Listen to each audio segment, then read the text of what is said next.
Before you go live, which we are indeed. Good morning. What a treat to be streaming actually at 9:30. It is indeed, As especially opposed on a Sunday. on a It's always the Sunday. nicest time to be up and raring and willing to go. Absolutely. If I had to run into Coventry on a Sunday morning, I think I might lose my mind because the train, instead of being every half hour, is probably every 3 hours. I mean, yeah, not to get real world. Just glad you're not doing it today. Yeah, That's all I'll say. absolutely. I am joined by Nick. How are you doing, Nick? Hello. Doing well, I hope. Nick is probably the most experienced caster I know. Done a lot of stuff with Hellstorm. I don't count my... I wouldn't say I'm the most experienced. Nope, I've nope. certainly had the most interesting experience. Nope, I've previously. said it now, and it's got to be true. So you're in for a delight. It's going to be a game between Errantry Crusade and... That is how you spell Errantry. Errantry Crusade Cathay. and also Cathay, which should be interesting. And I think this might be one that gives us a long lunch break. That's my expectation. Maybe. I mean, there's only one Sky Lantern in this game. That is true. I know it's not got Dragon Fire Bombs, and I've been looking at the list, so it's like, okay, might be a bit more interesting. We've got, what's her name? Not Maui. the Empress. It's the Princess, whatever they refer to themselves, meaning. Yes, I'm not actually sure what they go with. So obviously they've got the Dragon Emperor, but what are the children called? Yeah. Some level of. He's got like 8 of them, hasn't he? He's been a busy Yeah. emperor. Absolutely. I mean, if you apply it to real world timings, that was the age of, well, I better have loads of kids to make sure some of them make it to succession. Yeah. That's the trick there. All right, let's get into having a look at these lists while we are waiting for the players to get into it. So we have got Matthew, who is here with Mao Ying. Got a Shigengan Lord and another Shigengan Lord. Both of these are going for the Spectral Doppelganger shenanigans, as I like to call it, which is one of my Yin and favorite Yang things as to do. well, of course. Of course. So we've got one with the Jade Blade of the Great Fleet, Lore Familiar Illusion. So you're definitely getting Illusion there, Spectral Doppelganger there. You've got it's basically a great weapon, but also it gives you a 5-up regen. Yeah. My favourite version of it. Glittering Robe, etc. All of the good stuff. Your classics with the illusion. Absolutely. Then we've got the other one, which is a little bit more risky. Only knows 4 spells with the Learned Feng Shi Bow and then also the level 3 there. So, 2/3 chance of rolling into the second Spectral Doppelganger. But this is with the Monkey King's Wisdom. But which he's is got that awesome staff of the Monkey King that it's just like, okay, are you having trouble? We'll just charge this Schengen in. Yeah, strike last. You're no longer having trouble. Strength 10, multi-wounds free. It's pretty good. Yeah. Do you know what the AP on it is as well? I'm looking at it. 4. AP4, yeah. That's ridiculous. It's a cannon in a hand. I played it at a tournament recently. Played against it at a tournament recently, and I had a level. I'd sent some Dragon Ogres into it. That was it. Yeah. And then I was like, oh yeah, 3-up save. He's like, yeah, AP4. It's Yeah. What things in the game, unless you roll a 6 at AP4, there's not much. I can't think of anything else off the top of my head that's just flat AP4.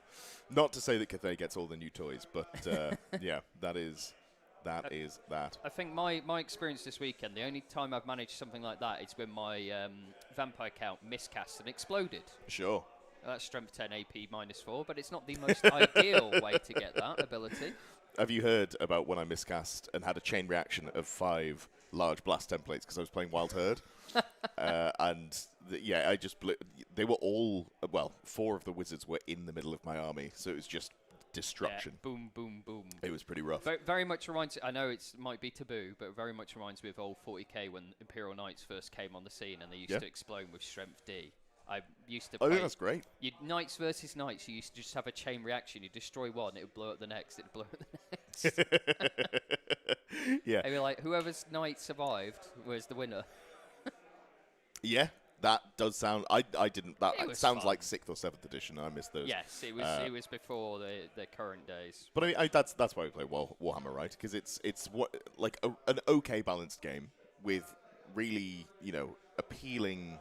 It's a really appealing setting. Yeah. But then it's the stupid dice moments as well that tell the stories. So obviously it was horrendous at the time to have 5 large blast templates over my wizards, but yeah, I've got a lot of mileage out of telling that story. So. Just from my experience, just don't put a lot of your necromancers near an exploding warpfire dragon, as I found out yesterday. That is a little bit of a Turns problem. out toughness 3 wound 2 models don't do well against exploding warp fire dragons. Or Dark Elves, as we saw in the stream last night. Oh, is that what you had on last? Yeah, we had Dark Elves versus Dark Elves converted into Warriors of Chaos. The Warpfire Dragon exploded.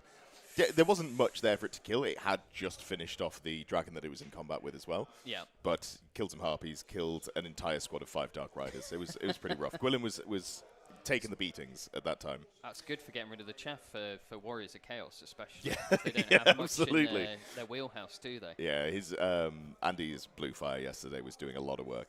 But we're here. Who have we got in chat? Good to see you all. Good to see you, Chris, Voltron, Vesper. Good to have you, Richie. Hope you're doing well. Chaos Black is back as well. Hope you're all. And there is indeed 2 of us, Chaos Black. There are. It's now there are 2 We're of them. spawning. Well, don't say that. You said we agreed that we'd keep that private. Well, So we Old are World exclusive. Old World exclusive, absolutely. So, character-wise, we've got Mao Yang, we've got the double Shigengan Spectral Doppelganger shenanigans. We've got the Gatekeeper as well, who is here, I think, just for reliability. It is a BSB, and it's always funny when you see those characters, the Empire-esque characters. And you're like, how much are you paying for your BSB? Oh, like 76 points. 70 points. Yeah, great. Yeah, good for you. Yeah. We've also got a couple of units of Jade Warriors, big fan of those. One's with the War Banner, one's with the Banner of the Bastion.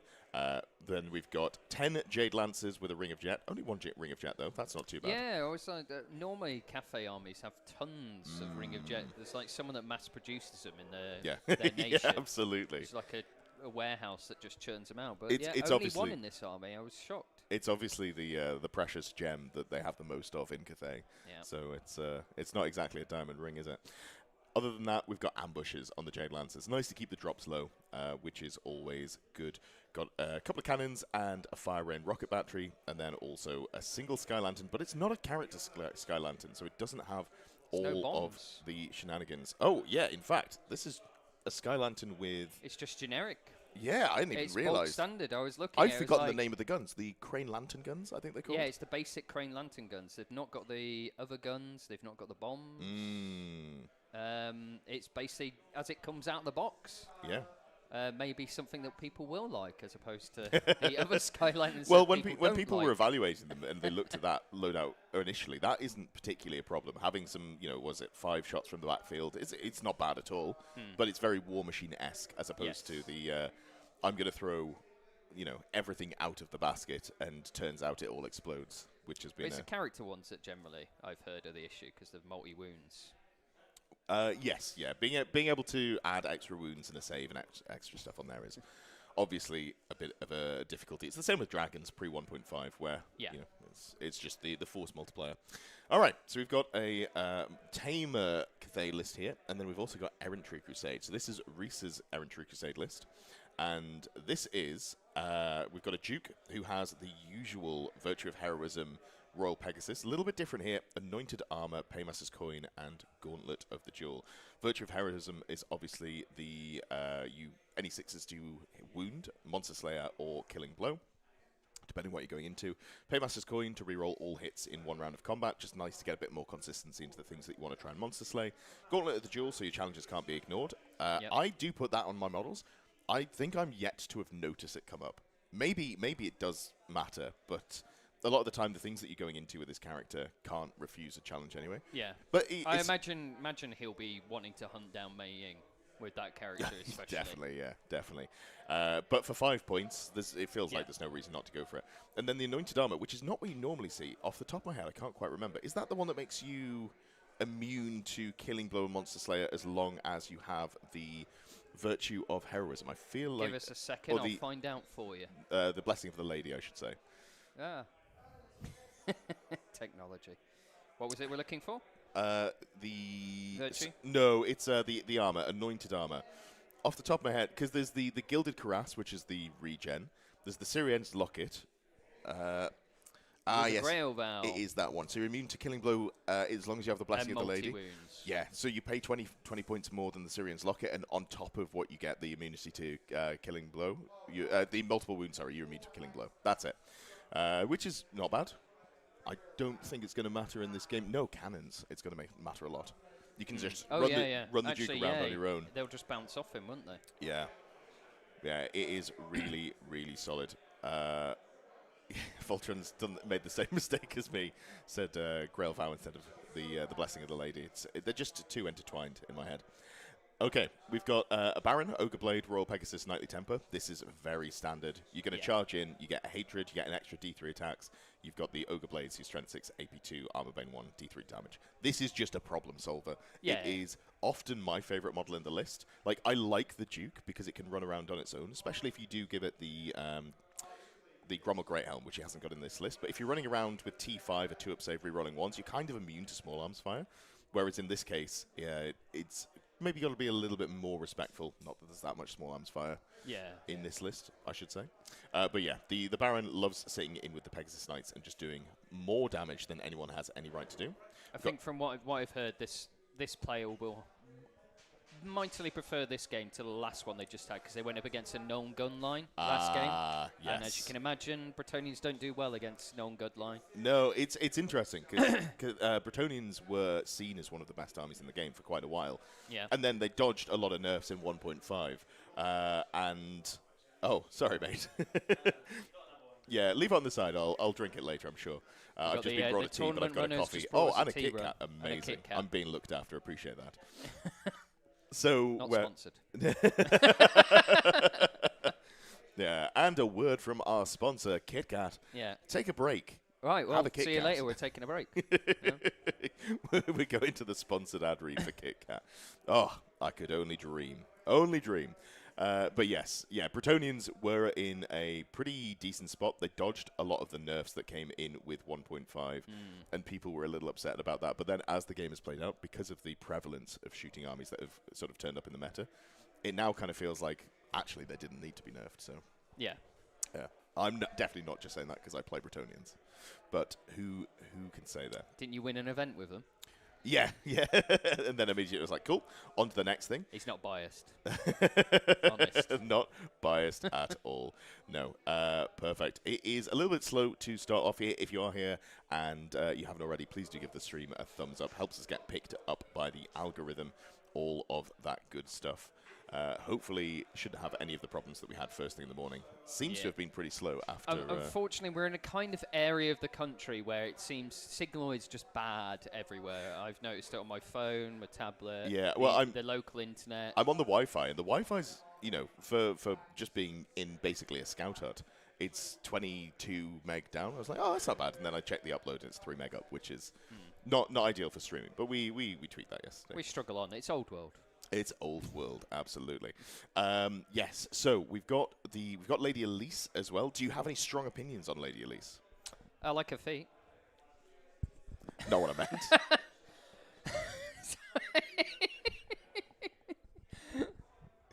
Well, sorry.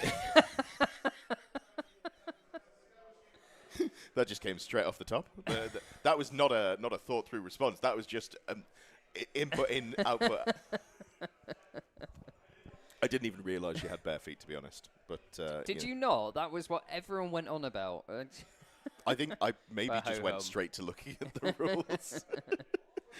Anyway, so we've got Lady Elise, who is pretty good for the leadership debuff, isn't she? The big thing she brings is if she dispels with a normal dispel and she rolls a double, even if that double wouldn't normally dispel, she does dispel, and then the caster is going to take a wound there plus as magic well. resistance. That's quite yeah. She's MI2 really because she's a damsel. She's relatively tanky. I will say I'm an Elise hater. I don't think she fits into the game plan generally of Bretonians, but I think the one place that she does fit in is Errantry Crusade, because you're actually going to be bringing more sort of trains of knights errant. So she's got something to join. She obviously what can't level join. spellcaster is she? She's level 3, so that is less of a downside than it used to be. Yeah, and she also gets she's plus got one to dispel. That's what I was looking at. I was like, what is she? Yeah. So she gets +3 to dispel. That's really good. That and is very doubles solid. auto dispel. Yeah, she's a great piece of defense, but I just find that she doesn't really play into the Pegasus Knight game plan. But I think this is the sort of list where she can shine. Then she is also just rolling with no reliability. I know playing. I would dislike playing this. I brought VC Vampire Council event, so I'd really dislike this with all my necromancy spells that I want to get off. That's true. She's got +3 and doubles dispel. Yeah. I can see her shutting down most of my spellcasting if she gets within range. And just the being risk, on a horse, she will. The risk of being blown up as well when you miscast. If she dispels you too many times, it could definitely go wrong. Yeah. But she can also pick up 2 spells from the Law of the Lady, which are fine. There's two. Well, there's all 3 of them are conditionally okay. One of them gives you a regen, which is a good spell, remains in play. One of them gives you extra strength and AP on your attacks, which is fine. It'll turn the Knights Errant for strength 6 AP3, which is solid, but there's still only a single attack with no real reliability in there. And then finally, she has got the Burning Gaze, I think it's called, which is just a line skill shot that does some damage, and that's fine conditionally. But I think probably going to be looking at seeing the other 2 spells picked up here. Morning, Amy. We have got Reese playing Errantry Crusade, and we've got Matt playing against playing the Cathay. Obviously, in the Discord, MJH is the Matt that I am referring to, or MHJ. I always get the letters the wrong way around. I have to type it. Oh, so you've deliberately picked people from your Discord, have you? No, Lewis has deliberately picked people from the Discord, sure, but he's done a good job at picking people, so I've just trusted him to do it again. Nepotism is rife here. I think everyone here is from the Discord, to be honest. Perfect. We've got a Paladin as well. Often you will see a Paladin in Bretonnian lists because you don't have to pay for the BSB. Got the Errantry banner here, giving +1 strength on the charge, which is really nice paired with those Pegasus. Obviously on a royal peg with the Falcon Horn of Freedom and the Virtue of the Impetuous Knight. So, Errantry Crusade, you're impetuous, so you have to test to not charge just in general. But because you're veteran, you've also got the rerolls there. You're going to layer on top of it, you've got Virtue of the Impetuous Knight that gives you an additional D3 inches to your declarable, to your charge range and +3 inches to your declarable. On top of that, the Errantry Vow gives you +1 inch on your declarable and 1 inch of movement when you charge. So suddenly, your Pegasus Knights, normally people are expecting to be charged from 19 inches away. Suddenly you can be charged from 23 inches away, which is pretty okay. That is not too shabby. Did you hear that? Pretty okay. Yeah. Well, it's not that great, because if you're deployed 24 inches apart, then you can't charge turn 1. So if you could charge 25 inches, then I'd be like, this is fantastic. I really feel for you. That I don't really play Errantry Crusade. You can't charge turn 1. You heard that first. It's difficult. It's really hard for Bretonnian players. So the Errantry banner gives you an Impetuous, which, again, we don't care. We'll just layer that on top of each other. We've got the Falcon Horn for turning off Fly, which is quite nice in this list. Shutting down Mao Ying's ability to fly around for turn. Yeah, and also the Sky Lantern. I would say in this game it's less of an issue. That's true. It's probably just going to sit still. It's not one of the good Sky Lanterns, but it will be funny to see it grounded. Absolutely. But when you want to go for it, so I've thought about putting it into my lists for dealing with Cathay. The turn that you set up for going in, you blow the Falcon Horn, and then you sort of position in charge range, but out of their 2-inch march move, because they've only got a 1-inch actual move. And then like gyrocopters. Yeah, and then the 9-inch range of their Dragonfire bombs, or the 12-inch range of their guns. So if you're 13.1 inches away, a normal Sky Lantern isn't able to shoot you on the turn you Falcon Horn, but you're obviously going to be in range to charge them and they can't escape. So that's the sort of way that you lock them down with Bretonnians. Of course, you then bounce off them and they, run away. But this one won't be doing that because it's got no ward save. 2 units of Knights Errant, a unit of Battle Pilgrims, who are probably the best core you can get in Errantry Crusade. I'm not a fan of them because they're very pricey for what they do, in my opinion. Yes. But they're the best infantry you can take in the core slot there. A couple of units of Squires for some quite pricey scoring if you compare them to... Cheap and cheerful. Well, peasants. So if you look at the peasants, which are very similar in terms of the rules that they bring, Squires obviously do have an edge. But they'd be good in these games because obviously we use a lot of the secondary objectives, so they're good for quickly claiming stuff early. Absolutely. But it's just when you're comparing them to the peasant archers that Bretonnians can get. For 75 points, I'll have 14 with a standard. But do they get scout? No, they don't get scout, sorry, but they've got skirmish. And I often these find ones get scout. I don't want to use scout because it gives up the +1 to go first. So there are some matchups where it's very useful. If you're playing into the Green Knight or the balloons that want to scout forwards, they can be very nice. True. Then to round it out, we've got, as expected, 2 units of Pegasus Knights. One with the banner echelons and one with no banner at all, or no magic banner. I can only imagine the Kingdom of Bretonnia. I can't remember, what area is it where the Pegasus are from? If you're familiar with the lore at all, I couldn't tell you. Too deep. There is. I'm assuming somewhere high up. There is one duchy where it's where they breed all the Pegasus. They must be running out of them by this point. The amount of Pegasi you see in a lot of armies. Sorry, having my breakfast. Hey, speechless. Is there anything interesting here? What's the banner of Shalons do? What do Shalons do? Thank you for bringing that up. So the banner of Shalons means that you can't stand and shoot against a unit that charges you with it. Oh, nice. Now, when we were having dinner really last night, I was talking to Reese, and he was bemoaning his unit of Pegasus Knights making a charge into Empire. You're right, yeah. And being standard shot off the board. I'm like, have you got Banner of Shalons on there? Yes. Yep. Oh, my goodness. That's not a good one to forget. Chris says, it's only Pegasi if they come from that region, otherwise they're just sparkling horses. Classic. All you have to do is believe. I wish Pegasi would go the way of Falcor. I was going to say... Yeah, you heard me. I was going to say, did you ever watch the last Pegasi growing up? But it's not that, it's the last Unicorn. I think so. I don't think I did, I'm just aware of it. Do you know what an alicorn is? An alicorn? Yes. It's basically a Pegasus with a unicorn horn. Okay.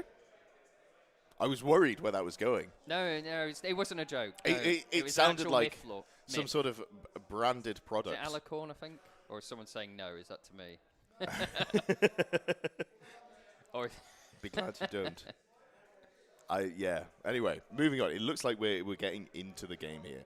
So let's have a better look. In fact, let's go big screen. I must say, I've seen the Errantry Crusade army, Reese's one. It looks very nice. The hobby standard of this event is fantastic. It's really nice. Looking forward to seeing Lewis when he gets off his backside and sends me some pictures.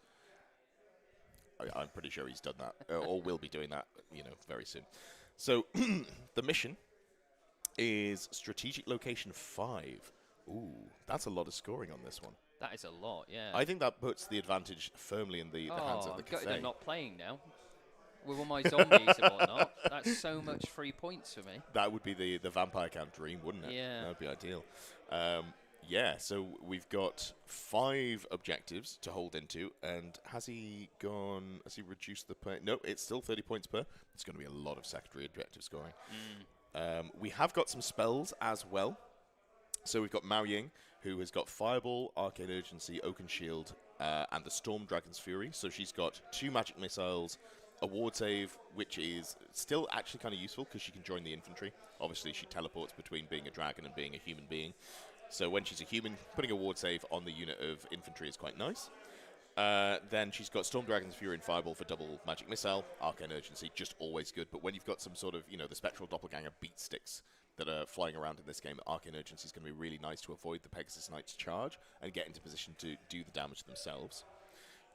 One of the Shigengans, the one that rolled, got Doppelganger, Miasmic Mirage, and Constellation of the Dragon, so no Spectral Doppelganger there. Then the other Shigangan got... did get Doppelganger. It's the first word that I said. What, sorry? They both have Spectral Doppelganger. That's pretty exciting. That's what I was noticing. It was like, but one of them picked. I think it's the... It's the bottom one that picked. Because you don't get your signature. There's the 4th spell there. The one that rolled got Spectral Doppelganger, Confounding Convocation, Miasmic Mirage, Spirits of Wind and Shadow. So basically, the key thing to know there is both of them have Spectral Doppelganger, and both of them have Miasmic Mirage. You know what Pegasus Knights really don't like? That Strength 10 one's going to be absolute scary. Spectral terrifying. Doppelganger. Yeah. 2d6 hits at Strength 10 AP -4 with multi-wound. This is not multi. Yeah, it is multi-wound. Sorry, it's a cannonball on a stick, basically. It's better than a cannonball. Yeah, on it's a better. stick. It's if anyone's familiar with old fantasy past, it's the old Dogs of War general that used to have a cannonball on a mace. Yeah. That was literally struck like a cannonball, but old rule cannonball. I think what it is it is the. Do you remember the Empire weapon that people were using for a couple of months with Spectral Doppelganger? I can't remember what it's called. Is it like the Mace of Hellstorm or something like that? You can either attack normally, or you can make a single attack that's like Strength 10, AP 4, something like that. This is the one. It's called Borgio the Besieger. It was Dogs of War originally. I think they moved it into Empire, but it was basically he got hit by a cannonball, survived, and he had it commissioned into a mace. And that's pretty cool. Basically, make one attack and it'd be like a cannonball hit. Yeah. Thank you very much. Lewis's terrain game on point again. Fab. So unfortunately, you're not able to hear the TTS because I've got a lovely Welshman reading Oh, everything right, to me. okay. Yeah. the audio splitter I've got here has one plug for microphones, and unfortunately, I don't have a... As you can see, it's just off camera, but... It's the high-tech solution that we're going with here. Also, given that the camera angle's changed, you can see up here, we've got a really nice bit of wall that's... you could be forgiven for thinking it's modern art. It's not. It's just where tables have scraped along it. We're in a cupboard. It's a very nice cupboard. It's where I live. Yes. One of the best cupboards I've been in. Yes, indeed. Paravon is the Pegasus one, just catching up with chat. Too early for Falcon. Deployment is long edge, isn't it? Just straight long edge? No, so the deployment is... It's flank attack, but quite heavily squeaked in. So there's a 36-inch square or rectangle in the middle. So most of the army is in the center there. You can see some dice up in the top left. And then there are two 18-inch by 12 flanks where you can put some units there. And it's got to be between 15% and 35% of your army. So between 300 and 700 points in this. That's not how maths works for 2,600 points. He hasn't updated that. Very poor form, Lewis. Very poor form. As we all know, 15% of 2,600 is... value. 400 something? Yeah, off more. the top of my head. That's fine. That's fine. I'm sure. 150, 1,000, basically. Yeah. So 300, 2,000. Sorry, don't put me on the spot like that. No, but it's really funny to do so. But yes, so we have got indeed. Let's go to the slightly smaller camera so we can see everything. You can see that Matt's army is very central, with a couple of little bits and pieces over to the left-hand side, but it's almost entirely over on the left there. I'm trying to count how many Jade Warriors are in that unit, because he's got a 17 and an 18. The 17 is the War Banner, the 18 is the Bastion. Which is the shield wall. Good luck with that one. So it's this must be the 18. Oh no, it could be the 17, and it could have the character in. Is Mei Ying It's hard to tell. Because it's only Mei Ying. Mao Ying's in this one here, in the center. Couple of cannons deployed behind the terrain. Interesting. I'm assuming there's a game plan there. I'm not sure what the game plan is. I'm really not sure what the game plan is. You see those cannons that are behind the terrain? Yeah. It is odd, I must say. Because we know buildings stop cannonballs, right? Well, unless we've changed the rules somehow. You can pick a point in front of the building, and then you can bounce, or like not bounce over it, but you can. The first artillery die goes over the building, but that still feels a little restrictive. I don't know. I'd be curious to see what he does with them. Maybe it's because of points. They had to go in the middle somewhere, and he didn't want them out in the open. I'm not sure. Yeah. Or maybe he's expecting units he wants to fire at to come around the side, so he's expecting to fire off to the side, perhaps? Yeah, maybe. I'm not sure. No, I'm really not sure as well. It's one of those times you'd be interested to like have a little conversation mid-game and like, what's your plans here? Yeah, we can only speculate. I have got the lav mics. Unfortunately, haven't been able to get those set up and working. So they. If you want, I could go and actually ask him. Now that I'm here, I can quickly ask him and we get some insight. Because I'm also curious which of the lords has got the monkey staff, so we'll know for the viewers. Can it see from the ogre? Yeah, absolutely. Yeah. Before you go, Amy says, can it see from the ogre? I don't think so. I think it has to be shot from the model that actually has the gun. It has to be the gun, I believe. That is a good. That would be good if it could work. Yeah, go ask. I do it a lot with when I help Mikey at Hellstorm. Yeah, spot on. You can't always get the full insight. Yeah.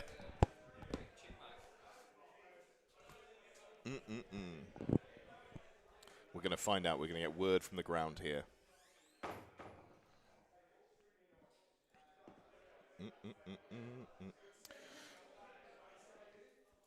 These are really nice models. Hopefully Lewis gets a chance to get some pictures. Oh, I hadn't finished going through spells. So both Chaingangens have the Spectral Doppelganger and Mass Mirage. That's the important thing. But then coming on to Elise Richard, as Lewis has called her, Lady's Gift, Windblast, and Plague of Rust. So pretty good spells rolled there. Getting Windblast and Plague of Rust in this matchup is pretty solid. Something that Bretonians definitely can suffer from is Rubber Lances. So getting rid of that 3-up armor save rerolling 1s on the Jade Warriors will be very nice indeed if you're trying to go into them. Also, just make it so that all of your attacks go through on the balloon as well, depending on the setting. But yeah, we'll have to see. We will have to see. We have our man on the ground coming back. What's the word on the street? So Matt said he didn't realise that buildings stock cannonballs. No, I'm joking. The idea is, it was like we were thinking, because of the points cost. Yeah. Normally the idea would be the flanks, but he also did say that we're likely going to be moving forward a bit, so he'd be crossing over his own units. So what he's creating is like an X in the centre. Okay. Because there's also a cannon. I'm pointing at the screen. I realise you guys can't see where I'm pointing. Next to the balloon. Next to the Sky Lantern, there's a cannon there as well. And it is the Lord next to that cannon, next to the woods, that's got the Strength 10 Stick of Doom, the monkey stick. Oh. So Okay. that's the one to watch out for. So it's the one that's sort of sideways on the base, where as his opposed cannons to... are set up, he's kind of got a cross section, so he's covering the middle, and also basically the rights and left of the middle. Because I don't think he's expecting things to come down the flanks. Now you say that, I realise. So we've got the two cannons. So the cannon is next to the Sky Lantern, but then there's also the cannon next to the Mao Ying unit in the centre left. The other one's a rocket battery, so it doesn't need to be able to see. Okay, that makes sense. That does make sense. Yes, there is a little bit of kill box. I'd be worried if I was... Bastion unit on the left. Yeah. That's the 18-man. Mei Ying's in the War Banner, which is in the centre, Jade Warriors. Nice. I'd be worried, if I'm Matt, about the Pegasus Knights just sitting between the hill in the centre left and the building that's blocking line of sight. But I think he's got his big unit with the characters is in the top right, Pegasi. True. The ones that are currently illuminated by the sun coming in. Yeah, it's messing with the camera. It's very Two Towers. Gandalf riding to the aid of Helm's Deep currently. They're backlit. Ah, I see. I was really wondering where you were going with that. They're backlit by the sun, look. They are that. That is correct.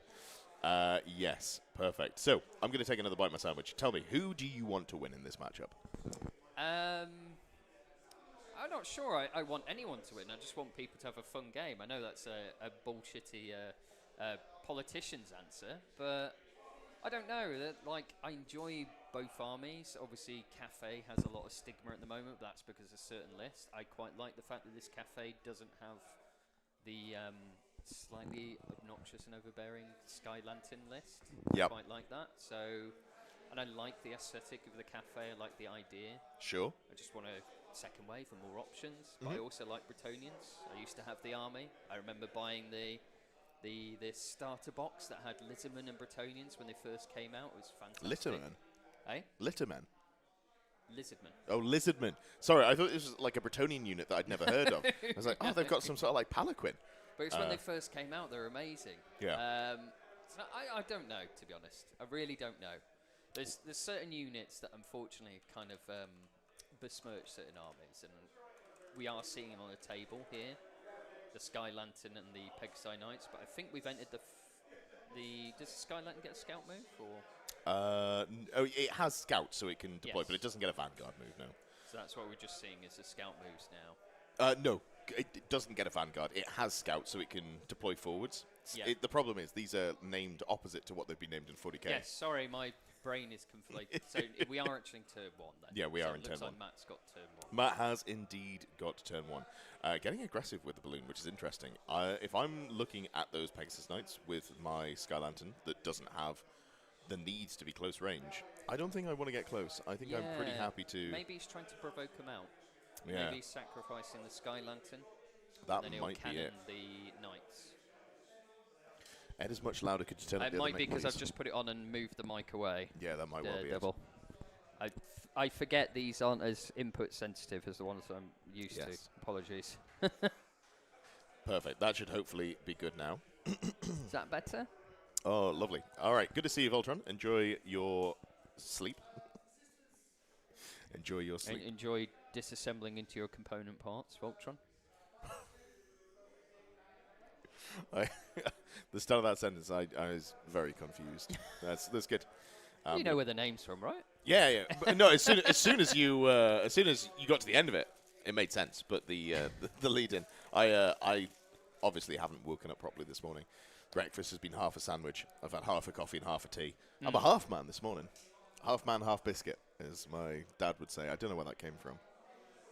I don't know. I think someone likes There's biscuits. some very odd, for any of our international viewers, there's some very odd sayings here in Britain. Here in Britain, especially if you're from north. Up north. From up north. When you were talking about the Bretonians versus Lisbon from the your youth, I was like, I'm curious as to when that came out. 1996, that box came out. Yeah, don't remind me. Yeah, you're sat over here dissembling into your constituent parts. I've been in this hobby for more than 30 years. I started in single digits as well. Me too. Have you played all the way through? Did you take a break? Yeah, I played all the way through. Wow. My break was like didn't play it much or collect much when I was at uni, but I still did it. Sure. And yeah, now it's my life. Yes. I paint full time, commission paints, Lambo paints, plug. Absolutely, yeah. Please do. If you're coming on and helping out on the stream, please do remember to plug yourself. I should plug myself. If you are here and haven't already, give the stream a thumbs up. Helps us get picked up by the algorithm. All of those good things. If you become a member at Longbeard tier or above, you get access to the VIP section on the Discord. And then also, if you're interested in playing Gooder and learning how to do more well at events, I do coaching as well. You can find in the description at patreon.com/close order. Oh, indeed. Apparently he coaches. Apparently I coach. Went to a 40k tournament and the commentator was wearing a sports jacket, dress up. Yeah, I could do that. The last time I was on stream doing casting, I was in a suit. But he did, yeah. The first time I met Ed was we were covering a Goonhammer tournament in Nottingham 3 years ago because I got a reminder. Because it was also on my birthday a couple of days ago. So I was like, it popped up on my Facebook and I was like, oh yeah, and he was wearing a suit. And I'll tell you now, I see Ed quite often. And he shows up to my house wearing smart shoes that he's just cycled in. And we're going to have to, please gift, we need to get him a pair of trainers. This man needs to wear proper footwear because his feet must be absolutely agony. That's all I'm going to say. I can't even deny that I am wearing smart shoes. Of course you are. And yesterday my feet were in agony and when because we they're not travelled designed down in for the walking. car, you were wearing smart shoes, and I was like, well, I only brought one set of shoes. Just I put haven't trainers on, man. Come on, comfort. No one sees your feet. That's on your OnlyFans page, not on Close Order. I definitely don't have one of those. Despite the pervasive comments, especially in the VIP section. I don't know why you're picking this up. I thought that was something that had died. What was I trying to say here? Where was I going with this? Yes, so yesterday, my feet were killing because I was wearing smart shoes and I ended up doing a lot more walking than I was expecting to have to do. Go fund me for Ed to get Yes, Crocs. Entropy. Yeah. Crocs or anything of that order. Absolutely. God damn it. A Ragnarok hatred bias. Amy says, turn on gifted subs. Is that to me or is that to the chat you're saying that, Amy? I don't know that there's anything that I have to do on my end, unless I'm talking at my backside. I don't think Callum's wearing Crocs. I think he's got normal human shoes on, as far as I've noticed anyway. I don't know. Aussie Mandy's. Well, not sure what's the best loadout for Tomb King chariots. Tomb Guard chariots? Tomb Guard don't go on chariots, do yeah, so the Royal Host version of the list. Oh, if they upgraded, they've got an upgrade. Yeah, it's one of those, here's like Dragon Guard. A kit bash that you can do, put Tomb Guard on the back of chariots. Nice. Oh, normally you can give some of the Saffrons. Oh, bizarre. Well, let me just have a look at... I haven't got anything set differently here. That is unfortunate. I don't know what I'd have on my screen here. Well, thank you for trying anyway. I guess... Are you YouTube maybe trying something different? I know sometimes YouTube, when it messes around with stuff, or Apple iPhones have a funny thing that happens when you try and gift. I don't know. I know we've had with Hellstorm. That's not something in your end. It can be the not wanting to blame users, but sometimes there can be issues. No, I don't think. Yes, Stack. That's always the useful thing to do is switch it off and turn it back on again. Have you tried forcing an unexpected reboot? Again, confusing for any of our international viewers. IT Crowd was too real. IT Crowd was great. I guess It's a still shame is. about the creator. Oh, is he? Who was the creator? Graham Linehan's that turf that's gone on the deep end. Not to get all real world again, but let's talk about the game. Yes, yeah. Let's. So, looks like movement's done. Indeed. So we're doing some, I think it's spell? No. This is the cannonball. So Yes. the first cannonball has landed, and For the errant lance. and Reese is not Reese. Reese was measuring out the distance on it because you lose Swift Stride and an inch of movement. Isn't that just a lot of fun? Yes. They looked at the war machines that Chaos Dwarves have, and they went, you know what? That rule that turns off Swift Stride and lowers movement, we should give that to a better war machine, and also make it cheaper, and also give it more consistency. Cathay Cannon's pretty okay, but I just feel sorry for dwarf. oh, thank you very much. Oh, there Amy. we go. Thank you very much. I just feel sorry for dwarf cannons. They're like, we invented this technology and gave it to others, Yeah. and for some reason, they're all better than us. Thank you again. That's really generous. If you have received, it's an app restriction. That makes sense. If you have received a gifted membership there, not only should you say thank you to Amy, but do make sure you post in the need roll section on I Discord. thought it might have been an app restriction because we've had it with, when I worked with Hellstorm Wargaming, we've had issues. Some people saying it's not working. It turns out it's something on the phone, and it can be very subtle. I've had a lot of issues with iPhones, but also like the coaching. There's like a huge surcharge for Patreon, so if you are interested in doing coaching but you have an iPhone, please use your web browser or your PC. Don't sign up using your mobile app because you'll just pay like 30% more, which is frankly criminal, I think. Yes. They also copied the Skaven banner for Cathay, didn't even rename it in the rules text. That's true. They did literally copy and paste the Skaven banner and then forget to rename it, and it throws me off every time. GW never do such a No, it literally copy and paste. I know. It's not like, oh I'm yeah, being we'll just use the same thing. I know for a fact it's the way that I love Old World to bits. I love that it's backed. Was a big fantasy player before End Times happened, before AOS came and went. But it is noticeable how much was technically copied and pasted from 8th, and then they sort of added stuff around it. I've noticed that amongst many factions and books. Yeah. So I'm hoping that there's inevitably going to be another editions sometime in the future, because they can't not support this amazing game, how well it's done. I'm hoping they get someone that's a bit more... expertise when it comes to editing and sort of collaborating, bringing stuff together in a more cohesive fashion. Yes. Because I think it will become a bit more tighter and more consistent. Yeah. The best way of putting it. Having spoken to a couple of people who either have been behind the scenes or are behind... Oh, lovely. We've got a Best Army nomination for Nick here. Oh, wow. Just show that one off on the stream. Yes. Thank you very much. Wow. As mentioned, if you want an army that's painted as well as someone who gets Best Army nominations, go to Lambo Paints, a commission painter. Yes, on who is sat Instagram, here. you'll see some of the models I've painted. And Fantastic. oh no, I've doxed myself. I don't care. I feel like your name's just out there. I've been on camera and put my name out there so many times, it doesn't really matter these days. Absolutely. What's the prediction? I'm not actually sure, because it really depends on the Pegasus Knights, I think, for me. So if they drop like flies, as opposed to Pegasus, then I think Cathay will have it. But if the Cathay can't take them down quick enough and deal with them, I think it might go the other way. But I think Cathay do, even though it's not many Sky Lanterns, they've got the characters, the spells, and even the cannons that I think will do them the work. Yes. Yeah, I think so. The Brett player needs to basically deal with the ranged output as soon as possible. If he can deal with the ranged output, then he gets to dance around and not be too worried. But even though we were, downplaying the Sky Lantern, it is incredible at killing Pegasus Knights. Strength 6, AP... Is it AP2 or AP3? I think it's AP2. It just, For lances? No. Oh. The Cathays... Oh, the crane guns. The crane guns, yeah. I'll tell you exactly. It's not a profile that I've looked at in a while. Tablet with Old Absolutely. World on. Crane guns. Strength 6, Armor AP2, Bane 2. Armor Bane 2, yeah.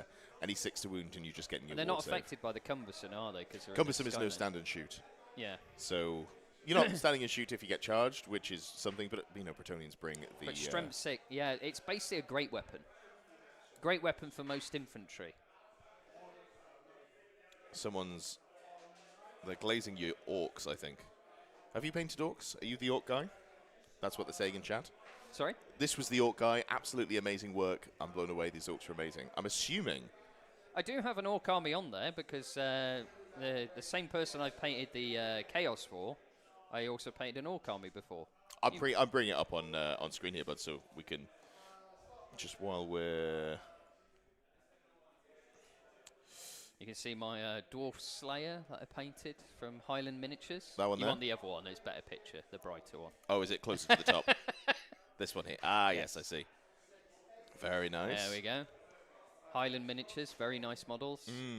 I like the proportions on them. Yeah, they are like better proportion. The eyes are amazing. Yeah, a lot of Steve's Chaos as well. That is currently part of the army that's been nominated. Yes. Oh, yeah, of course. So it was for Steve's army, not for yours, but you did paint his army, obviously. Paint it. The orc, that one they might be on. They're just down. Oh, just down. There. This one. Yep. Nice orc there. Hey, Rob, how are you doing? Hope you're doing well.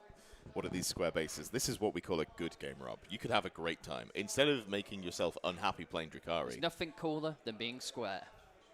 It's hip to be square, I hear, is the... Yes. Anyway. Have you heard of Huey Lewis in the news? I have, yes. Yeah. I can't remember the rest of the quote. I'm just thinking, I'm going to go move a banner. I think that's a good idea, yeah. I know it's a fire exit.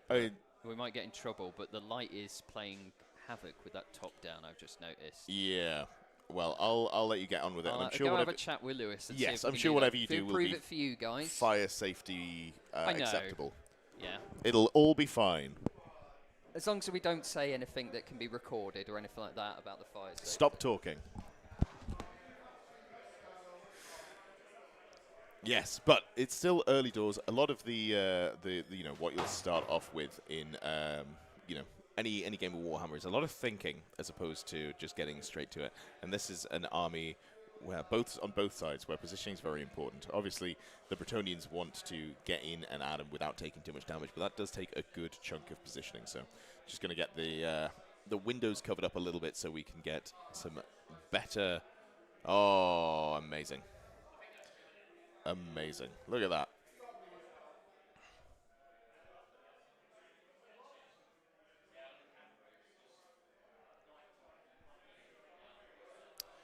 How are we looking there, lads? Perfect. It's definitely better. There's a section of the board that isn't covered, so it is messing with the auto focus. He's doing both. Lovely stuff. There we go. Unfortunately, we live in Britain. We weren't expecting the sun to shine. It's the first time all year, you could say. Not close to winter as we are. Not close to winter. Absolutely. I don't think I've ever asked. Are you from Yorkshire? No. No. I'm actually from near here. Yeah. Peterborough. We're in Cambridge. We're like the south of Cambridgeshire, edge of Essex. But I'm from Peterborough. But my parents are also from north, so I'm used to northern voices and terminology. From Manchester. And strong tea. Eh? And strong tea. Yeah. Got to do it yourself. All right, let's have a look at the game state now that we can see things. So in terms of Matt's turn, the balloons moved up, but a lot of things have stayed pretty stationary. There's a little bit killed a few errant knights. A little bit of ranged pressure coming out there. Where's the other lance, out of interest? Does he spread them out in a line? I would assume, yes. The ones that are just moving. Often when you're playing against cannons, you want to avoid putting your models in a lance. Yeah, true. And I'm surprised that he put one in a lance and one not. I wonder if it was just to do with space on the board for where. Actually, yes, because of the percentage of points. It's the same reason why Matt couldn't put the cannons on the flanks, because they're like over 100 points. As you can see in the top left here, the errants have fallen foul to gravity. Yeah. That foul science. Foul science. An apple fell from the sky and did take them out. Clearly didn't pray to the lady hard enough. Yeah, well, no, they're all right. So they prayed, and they're fine. None of the models have actually died here. What I am noticing is how incredibly close they are to the Shigangan Lord, and that worries me a lot. Yeah, I'm not on board with that. That's the non-monkey staff one, but then it's still got Doppelganger. It's only going to do 2d6 auto hits at strength 6, AP 2, Uh, Yeah. And then also 4 attacks with the same profile. It's I don't know about that. It's not as severe as the other one, Yeah. but it's still severe. It's What's the Jade Blade do? 'Cause that's plus what- 2 strength, minus 2 AP, 5 up regen. Just double check. It might also have armor bane, because I think it might be literally just a great blade with regen tacked on it, which is a weapon that I'd be happy to have in most armies, frankly. Which one are we on? It is like, I think it's like 65 points, something like that.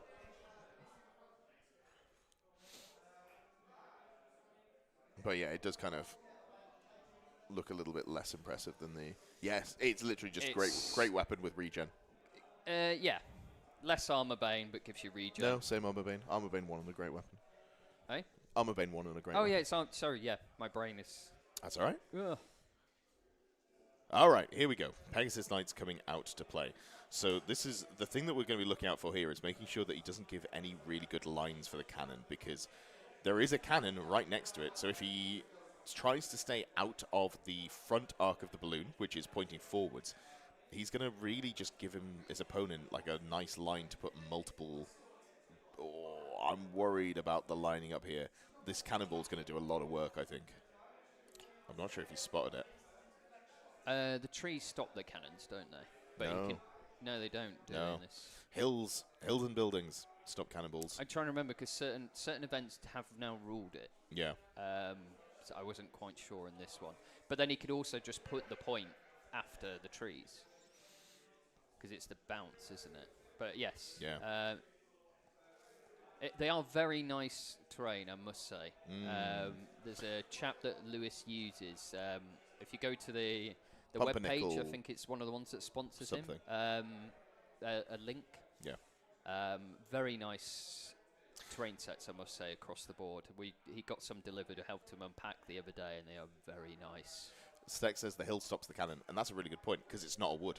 It is a hill, so the hill will... Is that a hill? Yeah, I'd like to see more of them on the hill then. If you are playing into cannons with something like Pegasus Knights, having a hill to just bunker your entire army on and then charge off not only gets around the issue of you need to be able to see with over half of the unit, but it helps in terms of making sure that you're not going to get absolutely ruined by cannonballs. Only a single model at a time can die, which is very much an improvement over the other situation. You do, unfortunately, there's no optimal place to go, I would say, because sometimes you have to have that turn where you just risk stuff, and you just have to bear the brunt and hope you come through, not unscathed, but with enough to retaliate. Yeah. Animal says there's also a nice line from the other cannon through too. Yeah, that's true.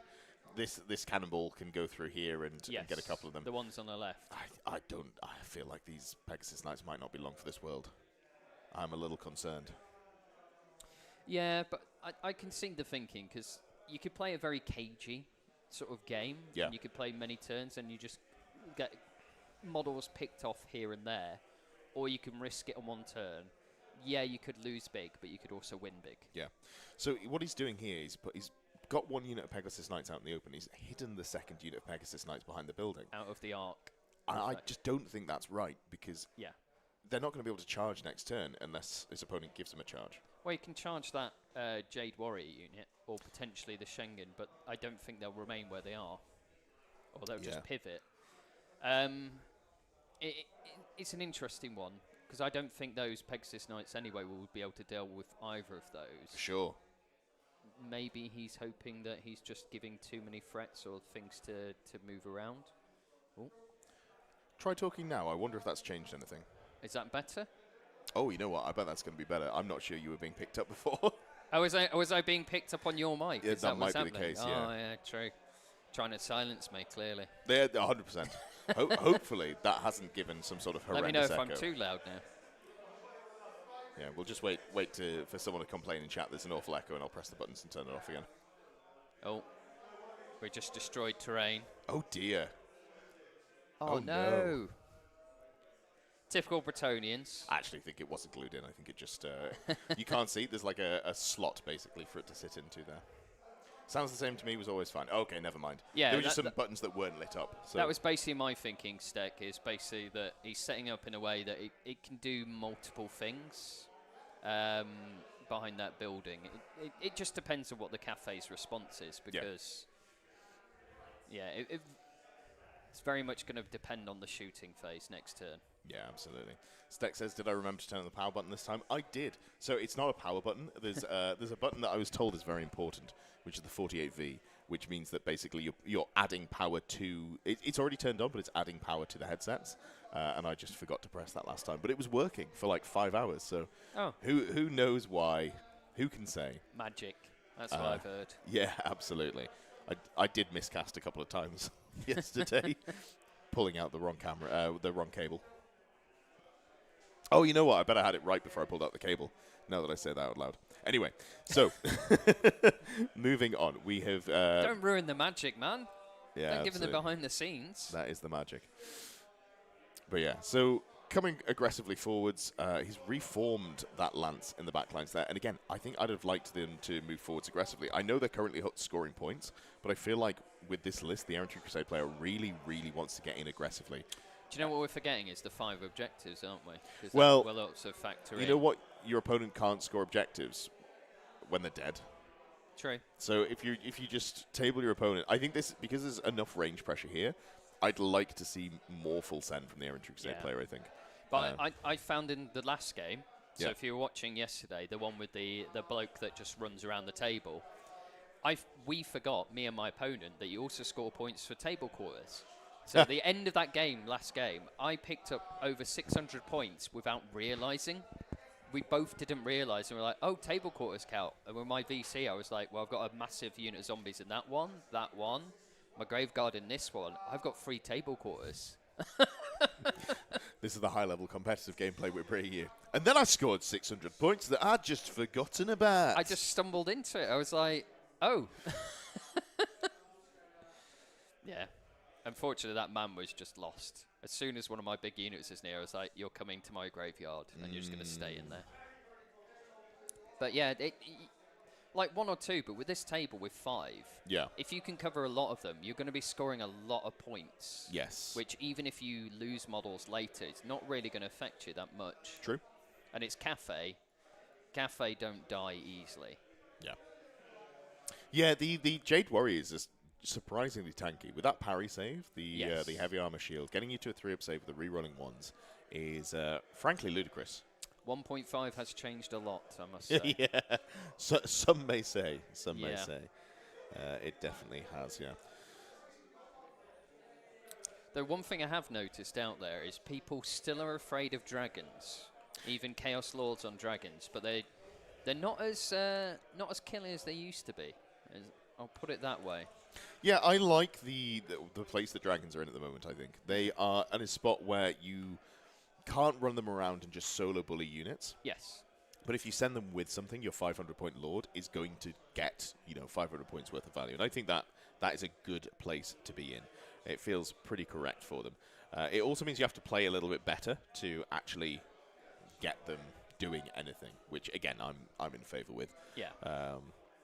My main goal, or not goal, but my main hope for dragons in 1.5 was that I'd still be able to play them, but they weren't going to be just like. But they weren't the be-all and end-all of everything. Yeah, I do need to work out what I'm going to play next. That is something that I haven't quite.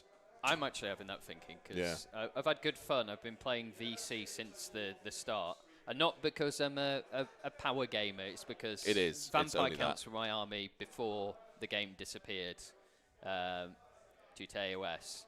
And I was like, well, I want to play it now. Now that I've got more disposable income, now that AOS has done all these really great, that are basically vampire count models. Yep. I was like, I want to do an army with that.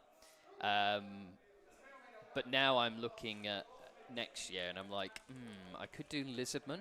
I've found some really nice, prints to go with the plastic Lizardman as well from GW.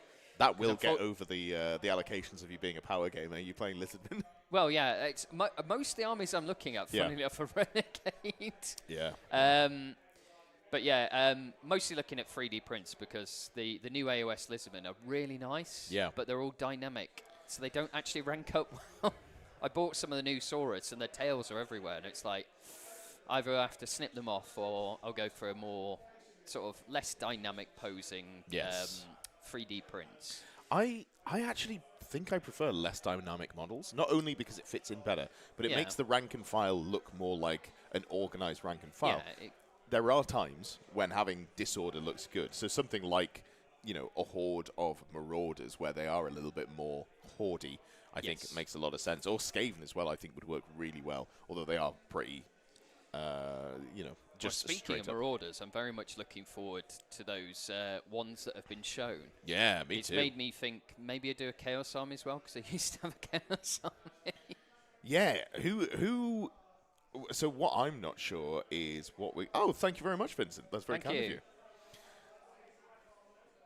Wait for the noises to start. You get noises, I don't. I'm just like sitting here, he's going, why is he being all quiet? There we go. Now the noises have started. Again. Is it not that generic AI voice? 5 gifted. No. It's just a gifted. dilling. Yeah. But yeah, so if you've been gifted a member, please do make sure to thank Vincent. Very kind of you, Vincent.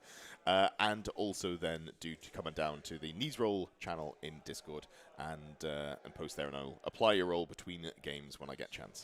You should do a poll of your members for an army. What army should Ed No, do next? I shouldn't do that because they'll just say Skaven. You should. Which is no. Make Skaven great again. I have a Skaven army. Miskva. Or whatever, like MAGA, but different. Oh. See, he's already in the chat, just halfway up. He's already talking about Skaven. It says doing an Orc army would be cool. I have an Orc army. That was the first army that I had for Old World. Yes, I've seen them. They belong in a box. Oh, shut up. Just chucked together. Put you in a box. They spent some time at my house at one point, and I was horrified. Horrified. Amy says, I want to watch Ed cry trying to win with an Ragnarok. I don't think I want to do that.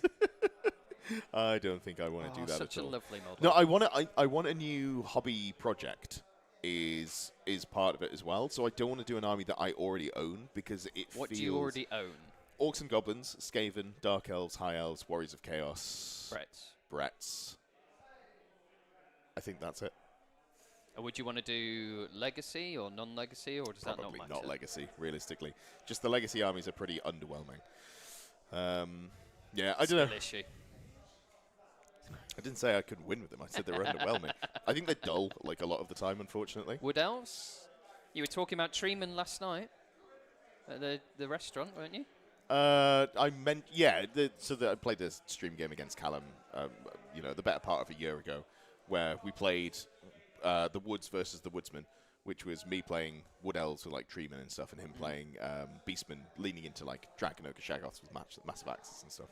That was fun, but not something that I'd want to take to a tournament. Wood Elves hard mode. Tomb Kings are fun. Tomb Kings are fun. I actually do own a bunch of Tomb Kings that I haven't started building or painting, but I'd quite fancy doing a Tomb King army that's not of the norm, so definitely not Mortuary Cult. Yeah. I'd like to do like a mounted like force, a lot of chariots and whatnot. Sure. I generally like to strike that balance between thematic and also what's good. Because there's playing thematic, and then if you unfortunately take things that are not good in the game or don't have very good rules or have a lot of hard counters, it's not fun. But then I also don't like to go to the other extreme of just the optimal of everything, because that's also not fun. Yeah, I think it depends whether or not Cathay have been nerfed, because the game as it stands, because Cathay are so good, it's pushed all of the underperforming things further down the list. So now it's a lot harder to go to a tournament and have a good time if you're playing something that isn't just actively good, which is a little frustrating. Ooh, looks like the Jade Lancers ambushing in the backlines here. Not far away from Lady Elise. Probably going to try and Ring of Jetta off the board. Yeah. That could be big. But obviously she does get the improved... But she could kill the user. Well, it's because it's a bound item, so she doesn't get the... Does she not? No, I don't believe so. It's only when dispelling wizards, I believe. Because it's not... It's the item casting the spell, as opposed to the wizard casting it. Not sure I like that answer. Could do a cat army, though. I heard of cats. What would cats be for? Cathay. Amy says, what about Vamps? Vamps are cool, but very good. They're probably too good, and I'm hoping that they get nerfed at some point. I'm not sure what the herd of cats is referring to, Amy. Ian says, morning all, just catching the next army chat with the SBA comp. I may have something fun planned and something I can't resurrect. Oh! May or may not have a panic attack. Yeah, that'll be interesting to see. Ian is an undead, a lover of undead has some vampire counts and some tomb kings. So seeing you playing a living army would be a little bit odd, actually. There's someone I've seen out and about that's done a, speaking of dead you can't resurrect, a Mousillon army, which is basically the Duchy and Bretonnian that was taken over by undead. Was it a vampire? I can't remember now the law. Long time ago. That's where Blood Knight's originally from. Sure, that makes sense. Yeah, that was one that I thought about doing, but obviously now I have done my Bretonnian army, which I just did stock. Yeah, I'm not sure. Really not sure which direction I want to go down with it, I think. I'll have to have a think. Got High Elves? Got High Elves. Oh, you've got High Elves, sorry, yeah. I was thinking about doing Trace. So speaking of the square-based comp, obviously I'm in Nottingham, so a lot of the events that I go to are at the TSN Arena. So there is the, thinking of putting something... Ooh. Are they dead? Getting some lion chariots in. Yeah, maybe. Trace is one that I was thinking of, which would be doing another High Elf army, but it's not, not too bad. Okay, so...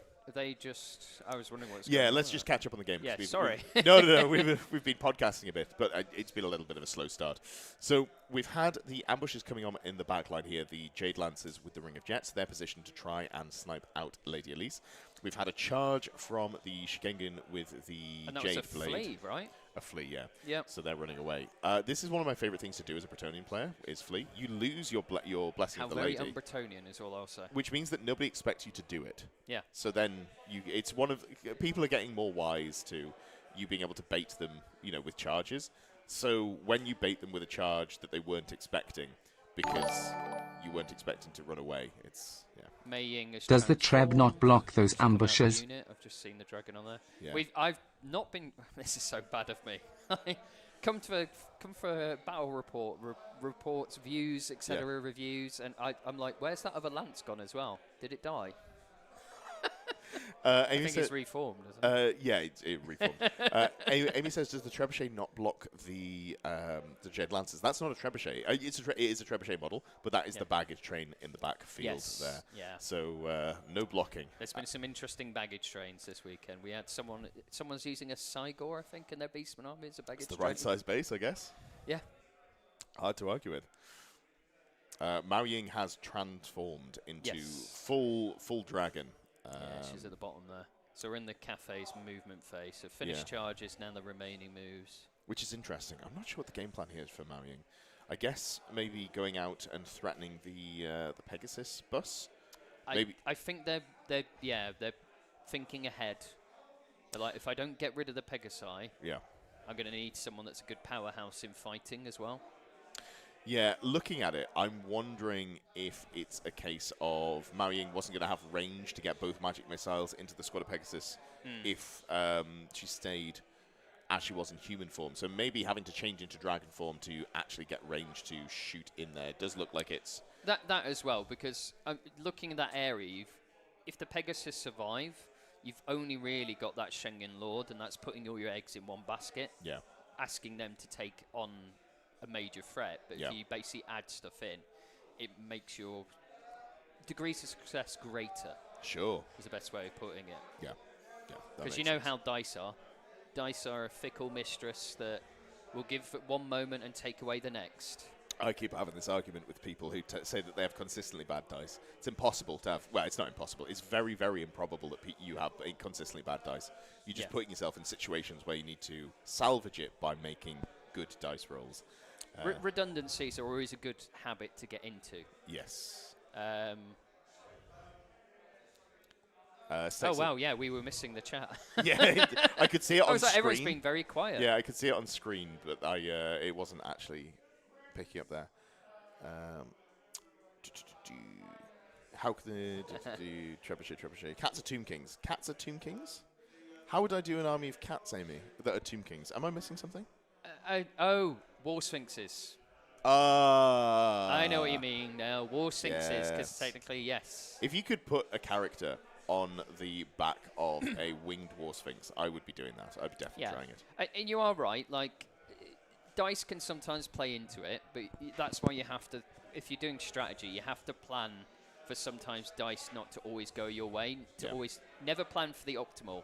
Plan for the worst, hope for the best. So Amy says, I have consistently bad dice when I need them, when 6 games in a row with a level 3 not rolling Plague of Rust. Oh, no, that's Steck, sorry. Mate, my first Combining. game, I couldn't get a single spell off, and I have 3 spellcasters in my Vampire Count army, and I was like, what is going on? Have you got a Mortis engine as well? Eh? Have you got a Mortis engine as well? No. Okay, no. sure. I was going to say, with the +1 to cast, that would have Master been unlucky. Necromancer Acolyte, and a Vampire Count, Yeah. who's also a spellcaster, and it's like, couldn't get it off. I had Crown of the Damned, failed twice on the leadership test, so my Vampire Count sat there drooling for most of the game. Well, that is the And downside. somehow I still won. Vampires, that's how. That is how. True. Quimby says, opinions on the chance for legacy armies to get support. I was excited to do Lizardman, but gave up and ordered the Brett starter. I am of the opinion that everything I want from Old World will happen. It just might take 10 years. Yeah, they won't not. I think they've realised there's a lot more money in it, and that's why you've seen a lot more investment and suddenly other stuff appearing now, because we are 2 years technically since the launch, or almost 2 years. There was. They can speed run design and production of stuff. They've done it before with like Sisters of Battle. They've turned it around in a year, and I think they have realised that this is more popular than expected, because there's a lot of conversations behind the scene and a lot of like speculating, but there was the impression that they did kind of not, on the corporate side, want Old World to be successful.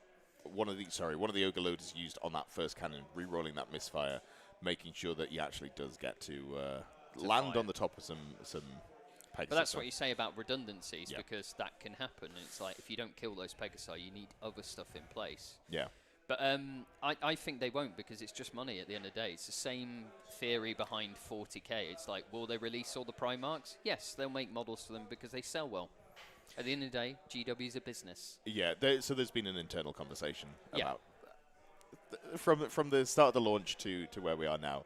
Yeah. Things are being taken a lot more seriously. It just takes a while. It's like an 18 to 24 month And there's turnaround, which is why we're starting to see new models like Marauders. Exactly, and there's people, unfortunately, at GW that have weird thoughts. It's best, the kindest way of putting it. They have a very narrow perception, and unfortunately have a bit too much control. But they will eventually be pushed and shoved. I've when been saying for a while the that dollar bills start showing up. like politics, there Yeah. should be term limits at Games Workshop. Exactly. If you've been there for 10 years, thank you so much. Now get out the door. The blunt way of putting it is, a lot of the time they act against their best interests. Yeah. But eventually they'll get pushed and pulled to the right place. So we'll see legacy armies will start showing up again, because money. So Steck was saying only 2 Peg Knights in the shot. 2 Peg Knights hit by a single cannonball. That's that the rocket feels battery, bad. I think, now. Yes, this is the Fire Rain rocket battery. And that's on the Bowman, because The they're on scouting the objective. squires. Yeah, he's going for the objective, basically, the ones that are holding that one on the right flank. One of the nice things about dealing damage in Old World with the match play guide is you don't have to kill an entire unit to get value out of it. There's only 12 models in that squad, so if you kill 3 of them, suddenly they're not holding the objective, and you're feeling very good about that. Yeah. Oh, these are the partial hits, I believe. That is a lot of hits. Yes, that's very good. Only toughness 3. Yeah, they're going to be... No armor, I think. Oh, no, that was just straight hits, I guess. Oh, that's brutal. Yeah. All right, that objective is gone. That was going to be a lot of point scoring that could be happening for Reese throughout the course of the game. I can't remember, because this is the Errantry Crusade. Do they get to use Knights leadership? Yes, Yes, they they do. do. It's only the Exiles that don't. The Exiles, that's it. Yeah. That's the one you were using. I was trying to recall which one it was, because I remember there's one where they can't, because they're not inspired by them. Honestly, I think it's just a failure of copywriting. I think they just forgot to put it in. I could be wrong, though. The flavour does make sense for them not to pass on the leadership for Exiles Vow. I remember the first time I played against them, and I was like, what? You've got wizards? Yeah. Like, male wizards? And I was like, yeah, it's Exiles. And I was like, huh? A little bit more shooting coming into the Pegasus there. I think that must have been a magic missile by the looks of things, because it only did a single wound to one of the Pegasus. So it wasn't the crane guns, because they're multiple wounds too. Well, naturally, you'd start with the cannons first. And I think because of the dice next to each cannons, they've all fired. I think he's used the ogres as well. So he's not actually killed much. No, this considering is we've had fire twice, or maybe re-roll with the ogre. So he's had actually quite a bad round of shooting by the Yeah, looks that's of it. true. So now we're into spells. So we're moving on to the Schengen Lord, because you can see the cards shuffled at the bottom of the screen. Yeah, I'm surprised to not see more output coming from Mao Ying. I thought that Matt was going to fly forwards with Mao Ying, but I guess not. I guess not. So, just hearing the classic Warhammer, stand there, point at each of your models, say the word "shot" out loud. Shot, Which, cast, by the way, cast. Great habit to get into. Yes. Get to the end of your phase and be like, move, stationary, deliberately. Cool, everything's done. Move on to the next one. It's just a good habit to get in, so you don't forget anything. It's a thing I do with like my vampire counts to make it more streamlined and quicker, and also for my opponent to understand a lot easier. It's like, okay, I've got 2 things I do in the command phase. Yeah. These items done. Helm of Commandment, Crown of the Dam. Boom. Invocations and the Heck. I've got 3 to 4. Okay, done them. Yeah. Boom. Spellcasting. Even though some people I switch between the spellcasters, I generally don't, because I find it's quicker and easier for both of us if I just go from one to the next. Sure. I know some will be like, it's not the optimal, because what if your level 2 miscasts and closes down the magic phase when you've still got your level 4? And I'm like, okay, we'll start with the level 4. Simple as. Yeah. I just find it's easier streamlined, then you can just go through. And also that way your opponent understands what's going on. You're like, okay, that's done, that's done, that's done. Sure. That makes sense to me. Hard to argue with. Just making sure everything on the back end was working correctly.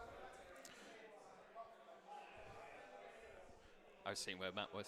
Oh, okay. Just round the door. Because I can see Reese. If I move my head, Between I the can two of see us, the we player. can see both the players. Because I can see Matt, but I can't see Reese. So I think they're discussing. Yeah, so basically Reese is working out whether or not he wants to charge that unit of Jade Warriors with Stubborn. Yeah. Which, as Matt points out, they can fight in an extra rank. They do, yes. Which is not like super scary, but it's one of those where can you crack enough models there? But the problem is they've also got Shield Wall, haven't they? Yes. That unit.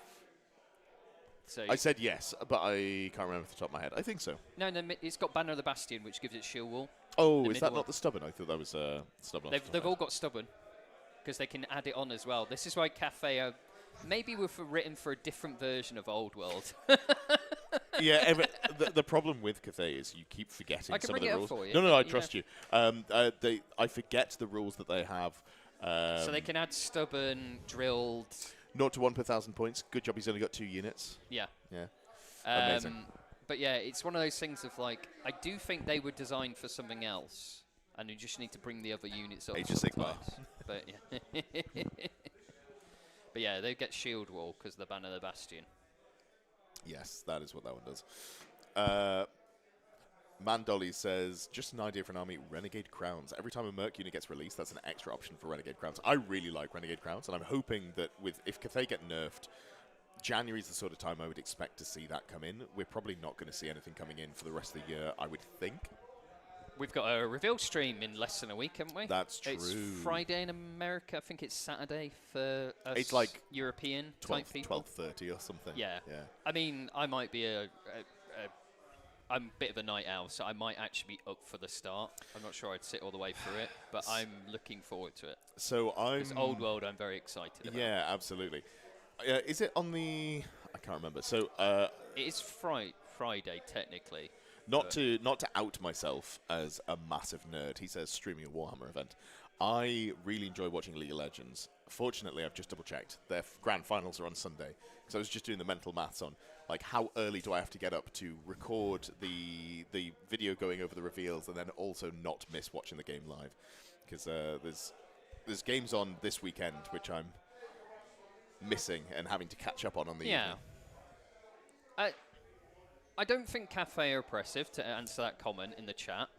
I just think they're a new army with new rules. It's this thing that GW get into. They've obviously... No, the answer is yes. Yeah.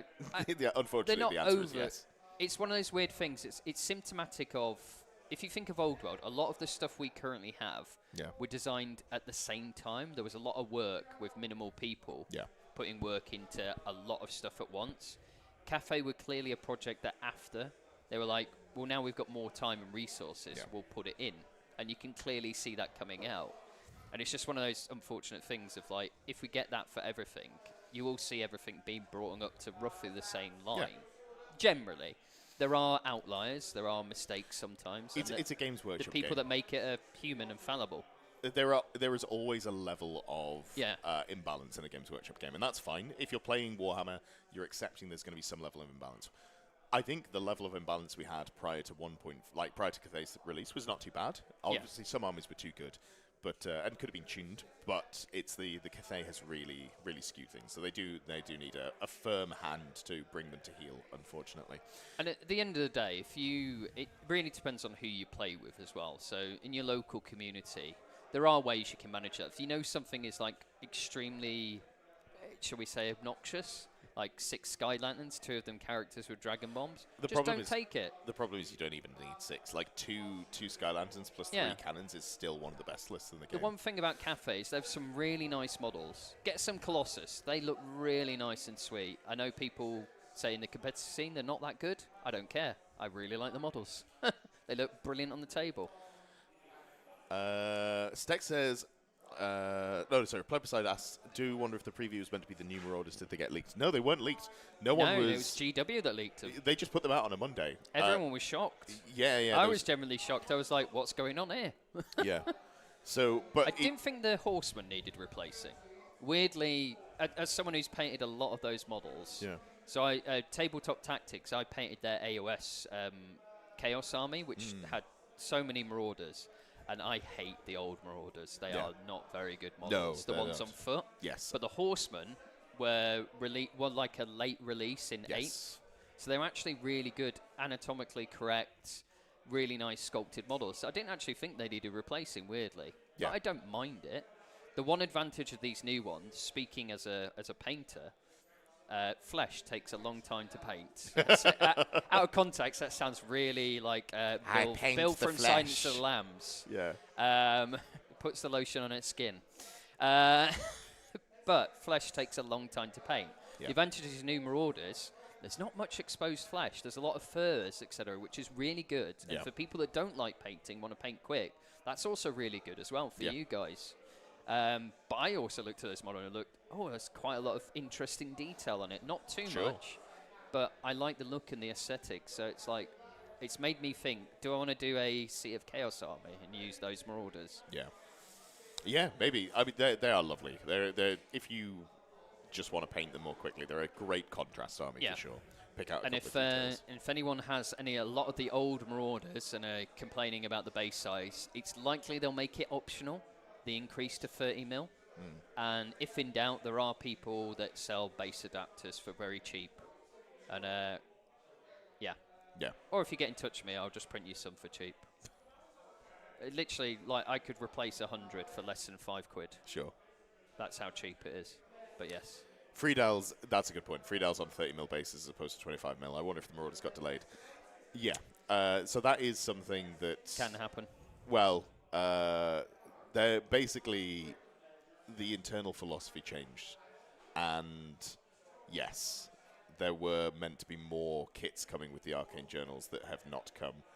Pick a sign to the Jade Warrior. And we're going to start seeing more models coming. Yes, okay, so we've seen 2 sets of charges there. We've got the one of the cannons charged by Pegasus Knights, and then the big unit is Stubborn and Shield Wall Jade Warriors. No, that's the War Banner. I thought the War Banner was the one in the centre where Mao Ying was. No, you're right. Sorry, Shield Wall is the one on the left. Yeah. Correct. I'm very concerned about that combat. Yeah. He's going to bounce off that. Yep. I think. He's going to win combat. Yeah. Going to move 2 inches and then be stuck there, basically. Back to the conversation we're talking about. To give you context, Blood Bowl, when Blood Bowl first got re-released, they didn't expect it to do so well. And it did, for a period, actually outsell Space Marines when it comes to their metrics. And that resulted in a change of philosophy, and that's when you saw a big uptake and upscale of specialist game studios, which does Netcommander, Blood Bowl, etc. They suddenly invested a lot more money and time and effort in. And as someone who has briefly worked at GWHQ, they're very adverse to investing in new things until it does well. Yes. And then suddenly they go, here's all the money, time, and resources you need. So we'll eventually see that begin to filter in. We're seeing to it Old now. World. We're seeing it now. It's about an 18 but to this is 24 only the month lead start time. of the leak that's appeared in the wall, and soon it'll be a gushing fountain. Oh yeah. I don't want to overpromise. If we get like 4 releases like the Marauders next year, plus some more Arcane Journals, I think that'll be a really good rate of releases for Old World. And but when I say like a lot of the people that work there are only human and fallible, keep that in mind with a lot of things that go on, because there's generally not conspiracies at GW. No, it's the lizard people who work at Games Workshop. Exactly, it's just the lizard people. No, it's just human failings a lot of the time. Lizard people failings, thank you very much. Lizard people, yes. Can you chuck me my jumper, please, mate? I'm starting to get a little bit... You chilly? Yeah, a little bit cool in here. Oh, you're so cool, Ed. That's what my mum says. I don't know if you heard that. Thank you kindly. Any chance you're going to be commenting on a Beastman game? I'm not sure what we'll have for the last game. The problem is because it's teams, it's very much you kind of get what you get and you don't get upset. On my behalf, not saying for you guys. Lewis is picking people who are willing to be on stream with nice looking armies, who, you know, but you've got to get 2 people in the pairing that work that way. Yeah, I mean, I tried to get Steve on channel and he refuses, and it's like, it's a shame, because he's got a really nice army, hasn't he? Yeah. Plug. Plug, absolutely. Steck says, what do you think of the upcoming Battle Fleet announcement? Are you going to start a new channel because they aren't on Square bases? I didn't realise there was going to be a Battlefield. I don't think you need a new channel. Close Order would cover Battlefield if you wanted to do it. No, the worst thing you can do is have multiple games on one channel. It absolutely ruins you. I didn't is that a thing, or is that just something that we're... It's a rumour. Oh, okay. It's a strong rumour. I've never really cared about anything like Battlefleet. It's just small ships. Yeah. Yeah. It's fine. And you are right. You can set expectations, but they rarely help. But you can always wish list. You can always talk between fellow hobbyists. What you'd like to see. What would be cool. It's always fun. It's probably more Cathay.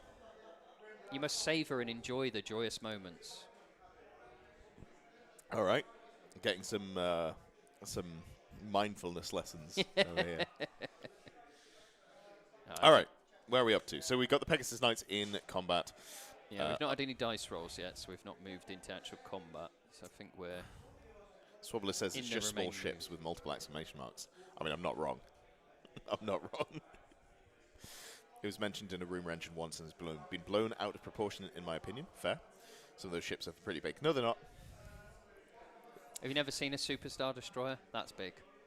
Is that Battlefield Gothic? No, that's Star Wars. I was going to say, yeah, that doesn't sound like... There is, if you go, I'm sure I've seen this previously, because the internet, everything exists. There is like a ship comparison from different franchises. Yeah. And obviously Warhammer 40,000 does feature into that. Because it's like, here's the size of something from Starfleet in Star Trek. And it's like a speck next to some of the Battlefleet Gothic ships. Yeah. Okay, so I'm seeing a Firestorm frigate, which is in comparison, like that's an escort. Sure, but like compared to a Space Marine, yeah, these are not what I'd call big ships. These are pretty small. Forgetting the scale. Yeah, absolutely, absolutely. Cool. All right, sweet. Here we go. Not 100% sure what these are, to be honest. Looking at the number of attacks, Pegasus maybe? Could be the Duke plus the Royal Pegasus, the same initiative, Initiative 5. Single save made there. I wonder if this is... Oh! I wonder if that's the Ogre Blade Duke going to the cannon. No. Oh! Sky Lantern. Some sort of shooting. Must have been Wind Blast. Ah, okay. Yeah, but then it makes hasn't sense. given ground. We were just thinking combat. We're like, must skip to combat. Forgot they've got shooting. Could in be the some Bretonian longbows, actually. Longbows into the It'll blue. have to be bows because there's no other shooting. Yeah, just Elise's Wind Blast. Oh, no! Look at the top of the board, where the Lancers were. I think they've been Wind Blasted off. Oh, wow. I think in all of the excitement about Battlefleet Gothic, we completely missed... We're the best at reporting on games. Yeah, it's we got pretty locked in there. I'm not talking about Battlefleet Gothic anymore. Yes, we'll try and paying keep on attention to top. the game. Now that the key points in the game are going, we'll try and keep on topic. Sure. This looks to me like the other set of longbow squires.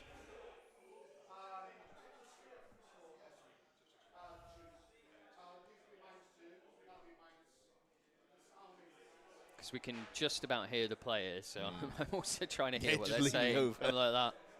This would be much easier if we had the microphones working.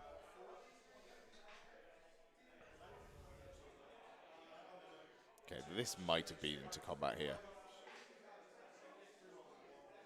So Matt's making saves. Yes, so this was a 5-up rerolling 1, so this is the Jade Warriors. Yep, there we go. Because obviously they do have that reroll 1s, the armor save. 3 have fallen. Very nice. Good start there from the Heroism Duke. One of them being a 6, getting that killing blow. Yeah. Quite nice when you've got to get through a 3-up armor save and you've only got AP2. Yeah. I'm not sure with those Pegasi why they charge that unit, because... It's going to be a grind. I'm just worried that he's locked up. Yeah.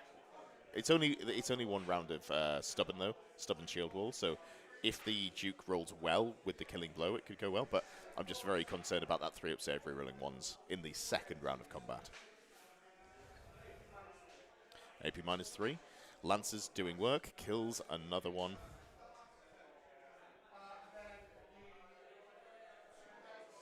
Going slightly out of... No, actually, I think there's there might be the BSB in there as well. That might be the... Anyway, so we've got some Pegasus attacking here. It's the different colours of dice that throw me off. The But I think normal he's got 2 different sets of dice that he's rolling together. Okay. I'm not sure there's anything, though, that could support that charge, to answer that question in the chat. Because No. the Errants had fled, clearly. They're too far away. There's a set of trees in the way. Yeah. There's no way you can They've charge rallied. through that. And they're facing towards the Shigengan Lord again. Yeah. What's the odds, do you reckon, that they're going to flee a second time if the Shigengan Lord charges? I mean... It's what I'd do. Really? Off the board? Yeah. So the nice thing about charging off the board, or like fleeing off the board, is that there's no risk of you being caught and killed. Or, you know, as long as you make it off the board, you're not going to get caught and killed. So the Shigengan not only is going to be facing the wrong direction, but he's going to be right off in the corner. Yeah. I mean, it really depends, because this is the one with the great weapon. So you never know, they could roll bad, but it does have Spectral Doppelganger. Spectral Doppelganger is one of those spells that is, in of itself, is okay. Yeah. The problem is when you combine it with weapons, which I think that's where it comes in. I think Spectral Doppelganger should be those ones that's changed to just do 2d6 at your base strength.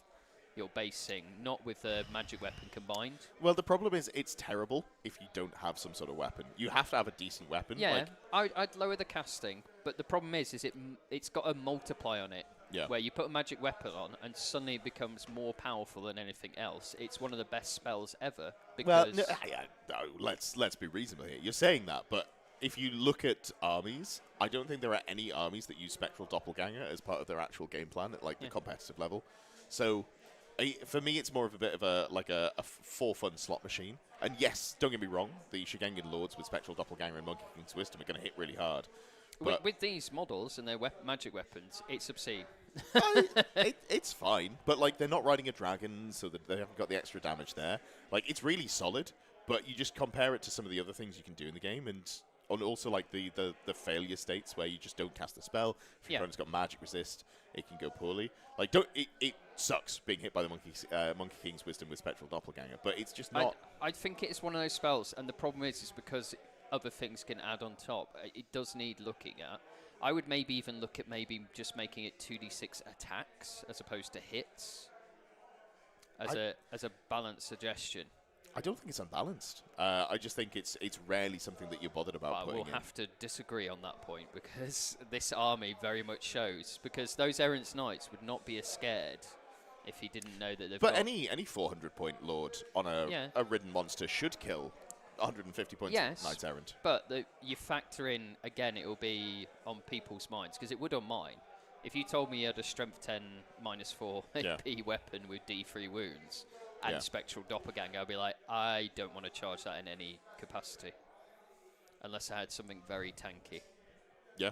Even tanky is not going to do well. But Rewards and regen sure, is what you like need. I understand what you're saying, but if you think about competitive lists for all of the armies in the game, not as like none of the best lists for any army lean on Spectral Doppelganger.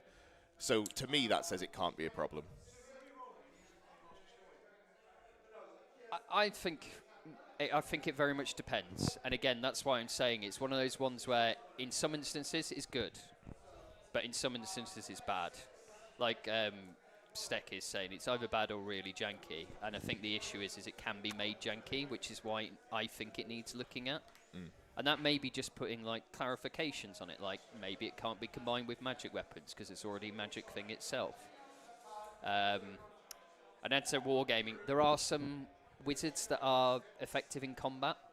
Schengen Lords, Vampire Counts, Chaos Sorcerers could be quite combat-y sometimes. They can't take They illusion, can't take illusion, can which they? is a shame. I'd love to. That would be a great chassis to put it on. I'm just trying to think of wizards that can do some fighting. Yeah, so the ones that you can realistically take, it's the Illusion Wizard if you go Tomb Kings, and you can put it on a dragon, but then you're a T5 dragon with worse saves, so you kind of whatever. And you can't take the Armor of Ages there. You've got the Shigengan Lords, who are fine. They're not bad, but they're also, T5. They've got a 3-up save, a 5-up ward save, so they're pretty easy to deal with in terms of, they're still 90-degree vision arcs. They're a close order unit, so they have to respect how the game plays as opposed to anything else. You've got Vampire Lords on Abyssal Terrors or Zombie Dragons, which are fine. They're not, particularly terrifying, especially compared to the other things that you can do in that list. It's just I'm not seeing anything that makes me go, this needs to be nerfed out of the game. There are things that are swingy in this game, for sure, and I think it's definitely one of those. When it goes off, it definitely goes off well. Yeah. I mean, we're not talking about nerfs, we're talking about force multipliers. So it's like adding stuff to Spectral Doppelganger that just stops it becoming obnoxious. Yes, I would agree, Amy. Keeper of Secrets. The easiest model in the game to shoot off the board. Yes, Legacy Army as well, which unfortunately has kind of been pushed to the wayside. Demons are one of the ones that suffered most. But then Renegades has brought them up a bit. Yeah. Yeah, no Lancers at the top anymore. I'm pretty sure they got wind blasted off the table, given that where Elise is facing. She didn't need to turn around to cast the spell, but I do appreciate people being like, no, I'm shooting this way. I'm going to turn my 360 vision skirmisher to face you. Where did they go? Off the board. Yeah. Off the board. To board. the graveyard. Back to the Jade Lancer stable in the sky. They've gone to live on a farm. Yeah, absolutely. Absolutely. But yeah, they did. They were right next to the baggage train, I believe. But then they got nuked. Yeah. I think yes, they did come on and touch the baggage train, but the baggage train was close enough to the edge of the board that they were within 2 inches of the edge of the board when they did so. So you could argue that maybe they should have come on a little bit further over to the side and touched the baggage train with the side of the unit so it couldn't have been wind blasted off. But, yeah. Or it could have come on in one rank and then they wouldn't have been wind blasted off. These are all things that could have happened. But nobody plays perfectly, so that is that. I am looking at Mao Ying's position and how... So the cannon died. We're now in the Cathay turn? Yeah, I think we've got to the end of the phase. It looks to me like that unit of Pegasus Knights didn't really move anywhere. So there must have been a gift ground in there. They've shifted back 2 inches. Yeah. The Pegasus Knights have followed up as well. But again, now they don't get their lances. They're going to really struggle to cleave through. Yeah. It's going to be very much leaning on the Duke in that unit, who's got Killing Blow, hoping to roll a few 6s, because otherwise armor saves are going to really, really be difficult to grind through. The Cathay thinking phase. Yeah, it's always good to have a thinking phase. But I am just looking at the direction that Mao Ying's pointed in and thinking there is a very good chance that those Pegasus Knights are going to get charged. And honestly, those Pegasus Knights do not want to be charged by Mao Ying. That is definitely something that's going to cause them some issues. Although... Well, we're doing spell casting currently, so as someone said, it's Cathay thinking phase. Because you see all those cards bleed out. More spells than you know what to do with. But yeah, I do think those Pegasus in the bottom right are now in a really troublesome position. Yeah. Because of the Schengen Lord and Mei Ying. That's what I was saying. I think Mei Ying was transforming to prepare for this, and it clearly is the case. Real quiet. Oh, okay. Let me just see if I can turn us up a little bit there. Hopefully that helps. Should pick up a little bit more. Maybe because we're just too softly spoken. Speak quietly and carry a monkey paw's wisdom, I believe is the famous saying. I think and carry a big gun. I think the Shigengan Lord in the middle of the board on Matt's side of the deployment is not pointing towards those Pegasus Knights. I don't think it's going to be able to charge them. It's hard to tell with that model because it's actually put on a base that's sideways. Let me stand up and have a look. It looks to me like it's facing forwards towards the... No, they are in the arc. The back of the unit is looking at it. Oh, is it turned around? I thought it was facing... They forwards, are but it's the actually facing rear Pegasus in the woods. I was about to point on the screen, but you guys can't see. Is in the arc by the looks of it. Yeah. From a casual observer. Yes, Stecky just turned up a little. So it looks like I'm not sure what's going on, but it might be whatever you're listening with, Cadgast. Might well be. I've just had another tweak there. It's definitely louder because the monitoring that I've got here, it's got louder in my ears. So definitely made a difference on our end here. We just need a camera on those cards. Oh, so we've entered into charge. So we've gone with the charge over there. Oh, he's held. Okay. And he's held. Yeah, I mean, I really would have preferred to see him flee there, I think. Because, yes, he is angled so that the Shigengan is facing away. So if he overruns, he'd overrun off the board. But he's just likely to pass his test to restrain. And given that he's not then running off the board, he's just turning around to face something more important. He could... I mean, he's not going to get into the Pegasus Knights next turn, but he can come back into the action pretty quickly. Pretty sharpish. So, yeah, I think a flee there would have been good for the Bretonnian player. Thanks, Ben. Appreciate that. I would say the one advantage of the 1.5 changes, Doppelganger has been harder to get off now. It used to be much more guaranteed before the FAQ. But it is my favourite thing to do in the game. Spellcasting changes have improved things in that regard. It is my favourite thing to do in the game. You know what? Maybe that's what I should do for my next list. Play a stupid Spectral Doppelganger list. What's that? I just googled old instead of old. I was going to say, like, what are we looking at? 1 foot and 1 skeleton M. Night foot. Shyamalan? Well, Bruce Willis is dead at the end of Sixth Sense. That's him, right? No. That is M. Night Shyamalan. I can't say his name correctly. No. Yeah. Okay. He decided not to charge the Pegasus Knights, so he's leaving them be. That is interesting. That's very interesting. Maybe he didn't think he could fit I think in we're thinking comfortably. objectives. I think Matt's playing the objective game because he's looking at the Battle Pilgrims. Yeah. If I'm looking at Mao Ying, in terms of... Because actually, that's what we've forgotten. Again, there are 5 objectives in this game, which each give 30 points a turn. If Matt can get them all, that's a lot of points that he's going to be racking up every turn. And I think that's what he's thinking. Yeah. He's thinking, I could get rid of the Pegasus Knights, or I could basically just ensure that I've got the objectives. Yeah. My basic units are very tanky. They just sit there and things bounce off them or grind into them. Yeah. And I can still keep the objectives. So we're just racking up points. And what do points make? Prizes. Teeth. So, yeah, as you pointed out, obviously important there. Right now, it looks like Matt is getting 180 points per round because he's holding 3 objectives, whereas Reese is only getting 60, so that is a big points lead there. But you just can't let Pegasus Knights run around at the backfield. Anytime that happens, if you can get away with having the Pegasus Knights in the backfield, you're having a great time as the Bretonnian player. So I feel like he has to have a plan for them. I just don't know what that plan might be. Maybe he's hoping he can spellcast them off a bit. Yeah, if that's what his goal was for, I would want to see Mao Ying put back into human form because she casts better when she's a human. But maybe just sort of hedging bets. Yeah, I think we're looking at a spellcasting solution. Mao Ying flying forwards and trying not to fall over as she's placed on top of some nice decorative plants, but it might be a market and There's a bit of lever. terrain, unfortunately, that can't be moved. There we go. There we go. So just to reference what you're saying, Steck, so the ones on the left, one is a cannon, one's a rocket battery. So there are actually 2 cannons. There was 2 cannons, but those Pegasi killed one of the cannons where they currently are. Yeah. Steck says, oh no, sorry, Adamo says, Pegs cannot charge Mao because she has fights first.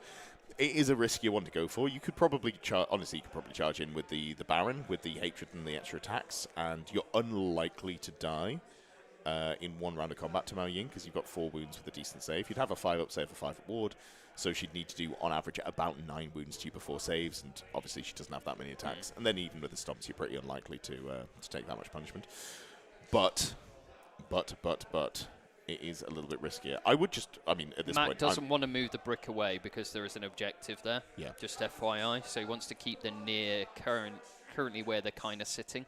Obviously the Battle Pilgrim's coming down as well. Sorry, if I'm Reese, I'm just charging into that brick of Jade Warriors with the Pegasus Knights. Because this one doesn't have shield wall. So yes, it'll fall back in good order. It'll go through the cannons. I'll over into the cannon. I'll kill the cannon. I'll overrun on my next turn into the fire rain. Banner, yes, War Banner. Which is all well and good, but I'm still going to kill it. You know, you can bring all the static res you want, but... Yeah, so he's looking at like static res of 4 or 5 with that Jade Warrior, but then he does have the Pilgrims. Are they Horde Pilgrims? Pilgrims, I'm not sure. They're unbreakable, so they're hard to... Let's have a look. Hard to get rid of. Are they core? They are in Errantry Crusade, yeah. No Horde there, no. No Horde, so we're looking at them 3, 4 minimum. Yes. I got distracted. I was thinking about what I wanted to play, which is maybe some sort of Spectral Doppelganger caster, but also being unable to type the word illusion. Ooh. Can High Elves go illusion? I've got a High Elf army already. What I wanted to look for here was cross-reference links. Oh, it's not giving me the correct link here. All right, I'll have to have a search around. If you've got any suggestions for fun Spectral Doppelganger armies that don't include the armies that I currently have, then please do chuck suggestions in the chat. That might be the thing that I have to go towards next.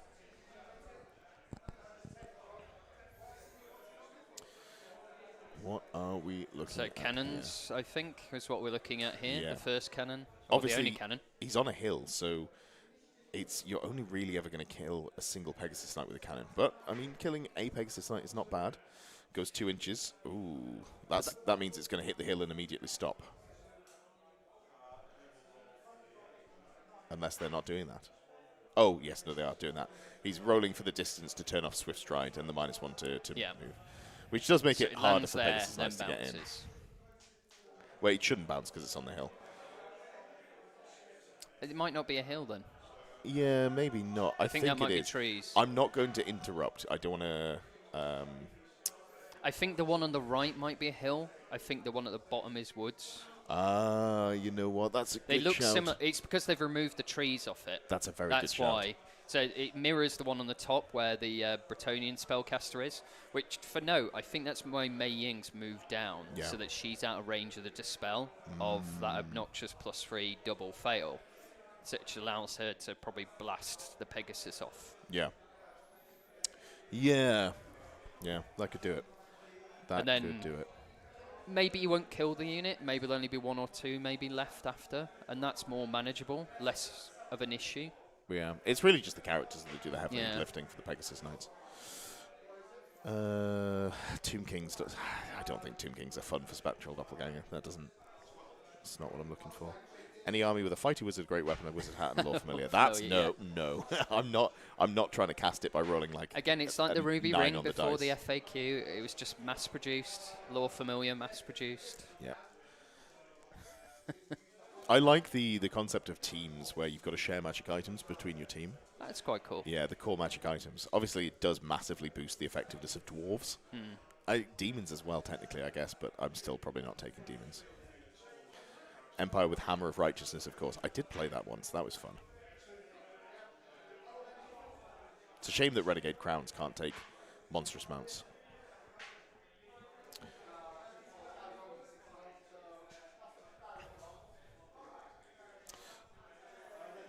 All That's one dead. right. That is one Pegasus Failed to cast. Knight dead. Storm Dragon's Fury. That's...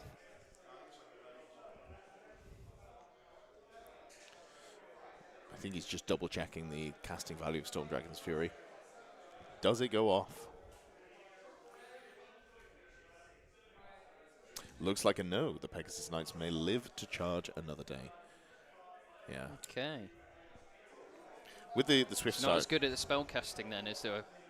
Probably hoping for Matt there. Yes, yeah. Definitely trying to pick those up. I think there's only 2 models left plus the... In fact, no, there's only 1 model left in the unit and then the 2 characters. So having that last model live is pretty important, frankly, because you want to keep everything able to charge in one go, but also bring the benefits of the BSB and everything else there. Level 2 as a dragon, yeah, Mao Ying is only level 2 as a dragon. But she is a dragon. She is also a dragon. She does transform as well. She's pretty epic. She's pretty okay. So that is a scatter from the Fire Rain Rocket Battery. So Rocket Battery, I think this is. He's aiming for the Errant Knights at the top. Yeah.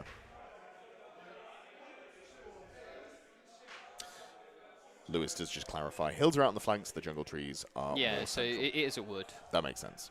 I That's thought it why the must hill be. doesn't stop the cannibal, because it's not a hill.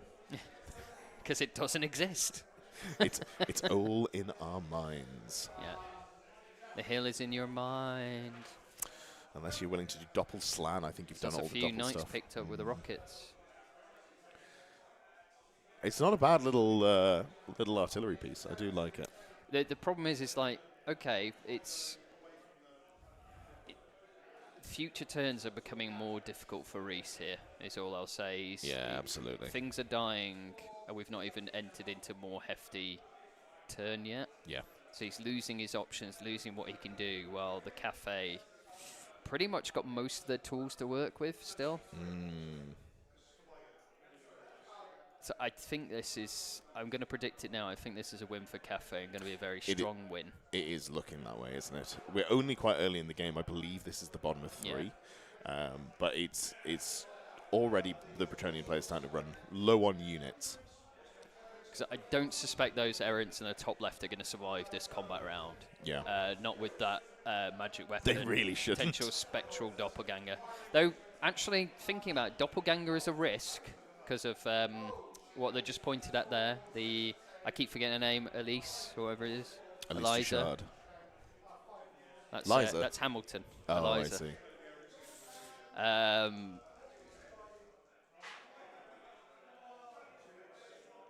Indeed, they did stick. This is 6 hits, I believe, there. For Shooting at the Pilgrims, maybe? There's definitely going to be shooting, because there's the crane guns that are only in range. Unless they're in range of the Knights. No. That was the crane guns into the Knights Errant up at the top of the board. They were. I was wondering, my brain was like, they're only 12 inches, so are they in range or not? Yeah. I think that would have been a really good target to charge in with the Pegasus Knights and just pick up. Because obviously it still has the availability to disappear off the back, but that's less of an issue when it's only got 6 wounds and hasn't got a ward save in there as well. So this Pegasus Knight should have done a good number on it with the Ogre Blade Baron. Maybe he was worried about the risk to his Pegasus Knights. That's why he went for the cannon as opposed to the Sky Lantern. Yeah, definitely possible. It's just now the Sky Lantern. Because next turn, that Sky Lantern, unfortunately, is going to become a problem for our certain lady on a unicorn. That's true, yeah. She's just stood out in the open, completely unscreened, unbothered. Because she's got 2 Shengin Lords nearby, so she can't really run a great distance. So she kind of wants to stay there, but then there's a Sky Lantern coming with many guns. Yeah. And they get a -1 because she's in the woods, but she's only got a ward save, right? Yeah, 5 up ward save against the high value attacks coming in there.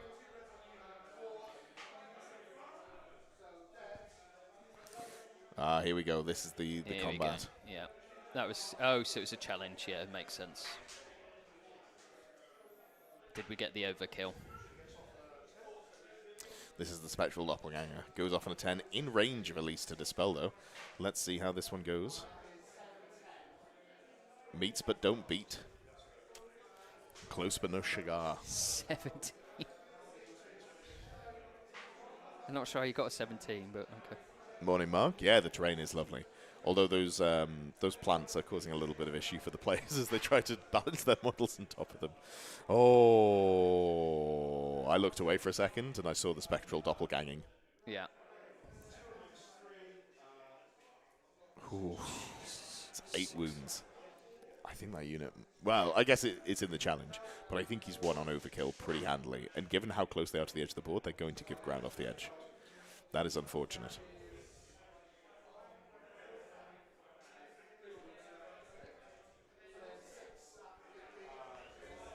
Coming into the last 45 minutes of the game here, but I'm not 100% sure that the Cathay player needs 45 minutes to mop up what's left. Is that 2 1 night dies?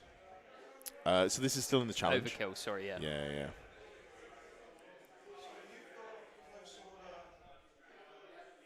Tallying up. So you've got close order, and then I've got standard max so overkill. 4v2. So leadership test, -2. Looked to me like a give ground there. Oh. Yeah, it fled. Test to restrain. Yeah. Restrain has happened. So now he's going to face... I don't think it really mattered what he rolled, to be honest. It looked to me like Yeah. he was going to give ground off the edge of the board. I'd probably tilt it a bit more this way, so you can also go Pegasus if you wanted to. Better Just coverage. give you more options. 'Cause Yeah. it don't really affect you much. There's a nondescript piece of terrain. I think it might be a hill. Sorry, there's a hill. Yeah, there's a hill. Sorry, I forget you can't see over that hill. From Yeah. top down, it doesn't look like a hill. Does that doppel user have the monkey bar? No, that's the Jade... Green, the... Jade Blade, something Jade like that? Blade of the Great Fleet, it is called. Yeah, sorry, I've caught the camera. I'm just tweaking it here. Oh, yeah, we are frozen. It's all right. Let it go. This is what happens when you use all of the cameras you have, including the one that you've stopped using because it's crap. But It's all right, you can see us in our best poses. there were some good frozen screenshots of me yesterday.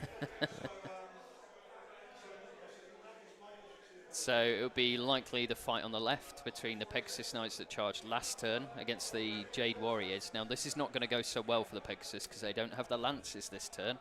So we're looking at hand weapons. Pure weight of numbers here. Weirdly, it's all coming down to the Duke. It's 6s to wound for killing blow, or the Royal Pegasus that's on top. So this will be the Duke. Didn't he have a lot of attacks? Yeah, he has 5, and then there's 3 for the Royal Pegasus. Yes, he's rolled in the Pegasus with. Yeah, rolling at the same time. Because Pegasus are initiative 4, I think. No, yes. So normal Pegasus are initiative 4, but Royal Pegasus Royal 5. Pegasus. Same speed as a Duke, which is really nice because it gets around the challenge issues where you just got to make all of your attacks at the same time. I'm not sure what those rerolls were. What you need is one of us both looking confused, looking at the screen, going, "Is that?" And then caption, "Is that a wood or a hill?" There we go. There you go. There we go. All right, so I think that was a good number of hits, but I'm just waiting to see when the wounds come in. Here we go. Okay, so no killing blows, unfortunately. So it's just going to be 5 3-up save re-rolling 1s. So this is... Oh, I see 2 2s. Okay, so 2 wounds there. Frankly, that is more than I was expecting to see from the Royal Pegasus and the Duke there. We all know the real damage comes from the mounts, not the riders, anyway. Oh, yeah, absolutely. Absolutely. So we're hoping to see here, I guess, another couple of wounds. So there's still 3 attacks per model, all of them hitting on 4s, wounding on 4s, from the Pegasus and the Pegasus Riders. Oh, nice, 6. Needed those to wound on the previous. So he's got another wound in there. Oh, another 2. Oh, wow. Matt's really rolling poorly here on these saves. That's the champion? Yeah, that was the unit champion in the challenge. Okay. So that was actually the stomps of the Pegasus, I believe, because Pegasus have higher initiative. So that was not stomps, sorry, the kicks of the Pegasus, I should say. Yeah. 1 more wound. Can we roll another 2? That's a 1. We re-roll it. A 3. Okay. Passing the armor save. Very good.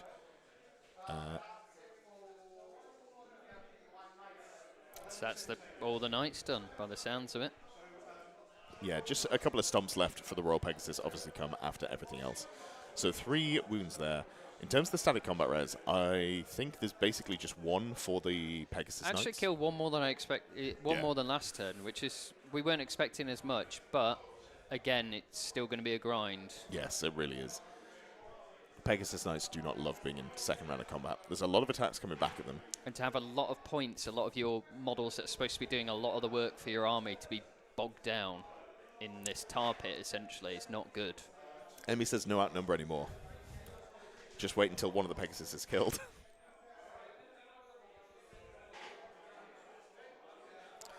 So I jinxed it, and one of the Pegasus has been killed. Hand weapons takes down a Pegasus, and the infantry now are back outnumbering. This is 2. No, just the oh, one. no, It's just, he's moving the Duke, yeah. But this is pretty backbreaking. That's effectively a 3 victory point swing because there's 2 for the wounds on the Pegasus and 1 for the infantry outnumber. This is very, very They got bad. outnumbered back, they did indeed. We need both of the stomps to do something to take off a rank bonus and also get 2 extra points of combat res, and Is then it they might be D3 okay. for the Royal Pegasus? A flat 2. Flat 2. Yeah, strength 5, armor bane 1. So it needs a roll a couple of The 6s. front legs, isn't it? Yes, not the back legs. You've got to still stand on the back legs. And he says, I hate both the armies, so anyway, the shakes out is glorious. That's fair. That is fair. That is 2 wounds. Still free it.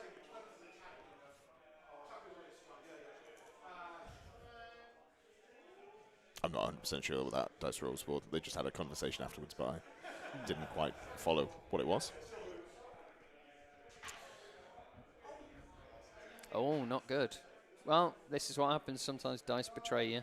But they were 6 wide, so he needed to kill a second one to get rid of that rank bonus. So I think it is still going to be a victory here for the Jade Warriors, which, honestly, not too bad. If they fall back in good order with a Swift Stride, the Pegasus will at least be able to combat in a decent spot. They can maybe go in and try and tangle with the Shuggy Lord in the center there. I think in this desperate situation, I'm sending my Duke in with the unit. I'm going to challenge. I'm going to hope to Monster Slayer, and if not, I'm just going to accept that I'm being turned into a fine paste. Sorry, I was watching them count the combat res in the bottom there. It's just saying that I'd like to see this unit here, assuming that they are out of combat at the start of the Brett player's turn. Yeah. Go for a... So he lost by 2.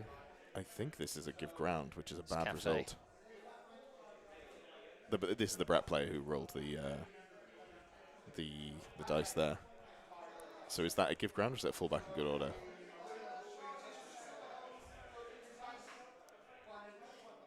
Yeah.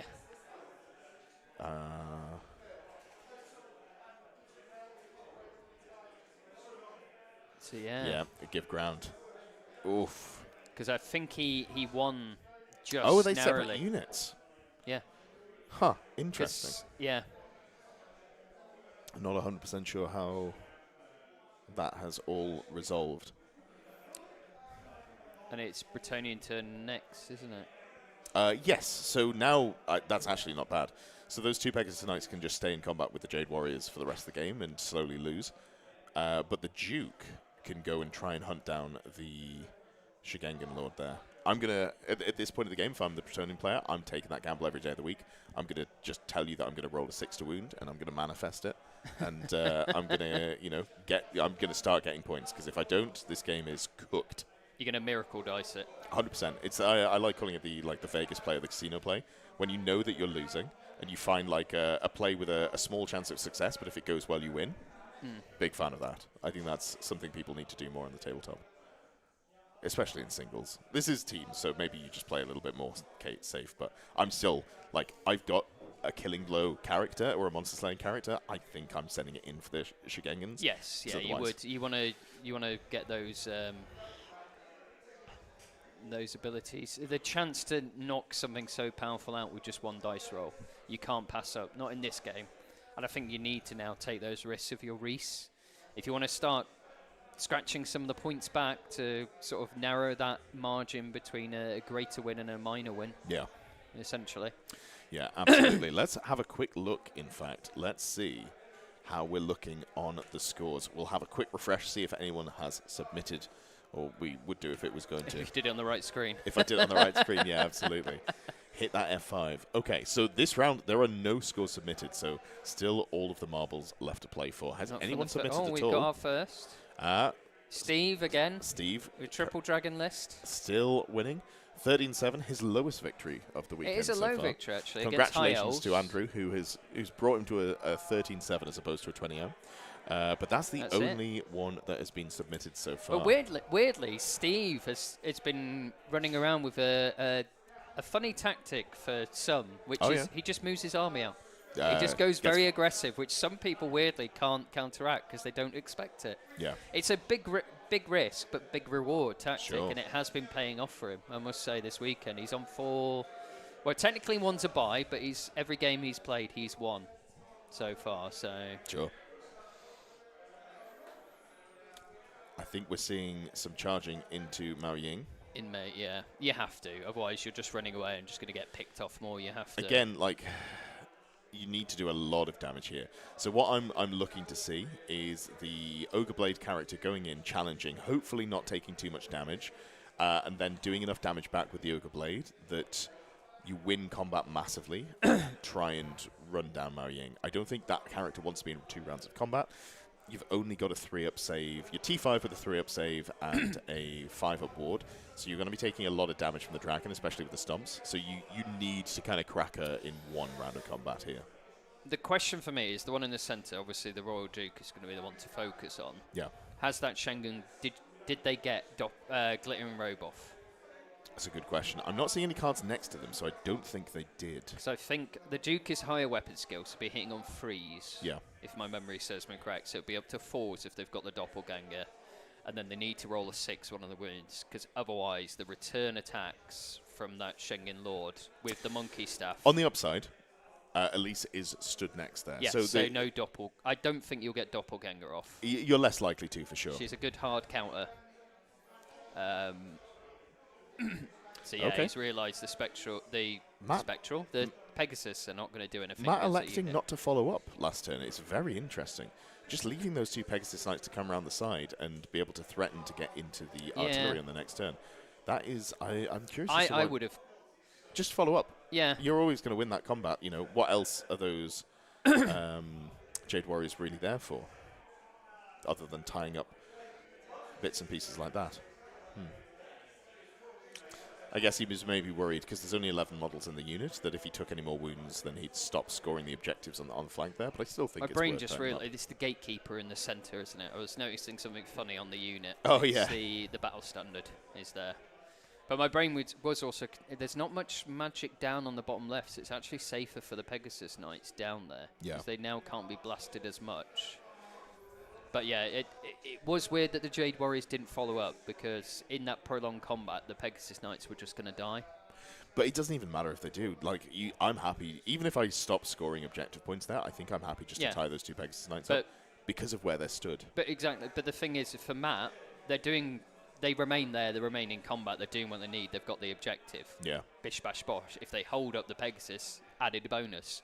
For Reese, it's like, that was a blessing in disguise, not following up for me. Unless there's something we're not seeing. Maybe. I don't know. So, like, what we're looking at here is we're in a position where actually, yes, the Cathay players does still have the advantage, but that we're in a world where actually there's a real chance, if everything goes right for the Bretonian player, that suddenly it goes well and, you know, we're back in a winning position for the Bretts.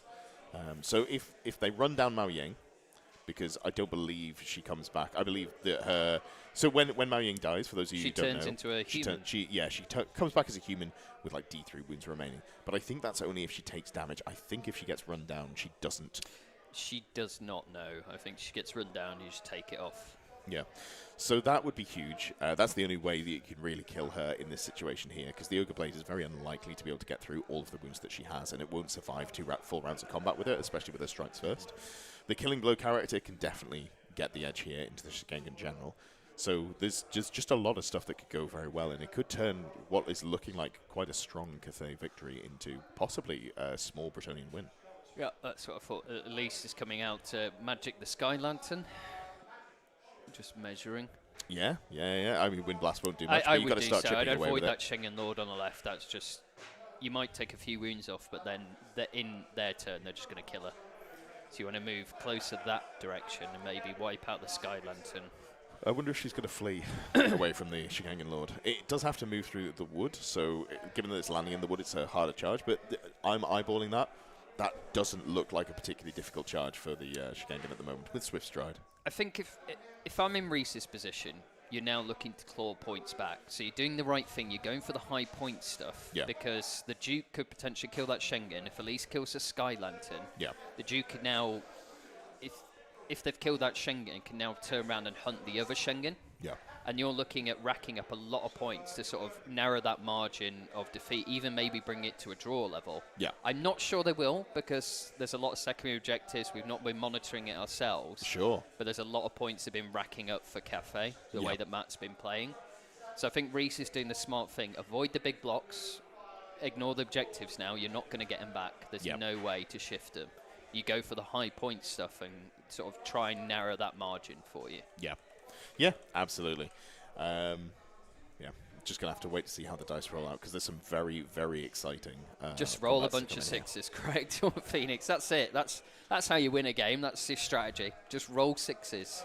It's the classic... Unless it's leadership The tests. classic phrase that people will bust out, be like, "Oh, rather lucky than good," always winds me up. It's like, no, it's not. It's incorrect. Yeah. Just get some toilet dice. That's all you need. Yeah, absolutely, absolutely. Just make all your rolls in the game is easy. Just roll 6, bro. I believe is the well-known phrase. Yeah, you're correct, Walt Phoenix. We were a bit bemused, but sometimes that happens. You hope for something, it just doesn't factor in. The Pegasus Knights charging those Jade Warriors, it was always going to bounce. It wasn't going to plow through.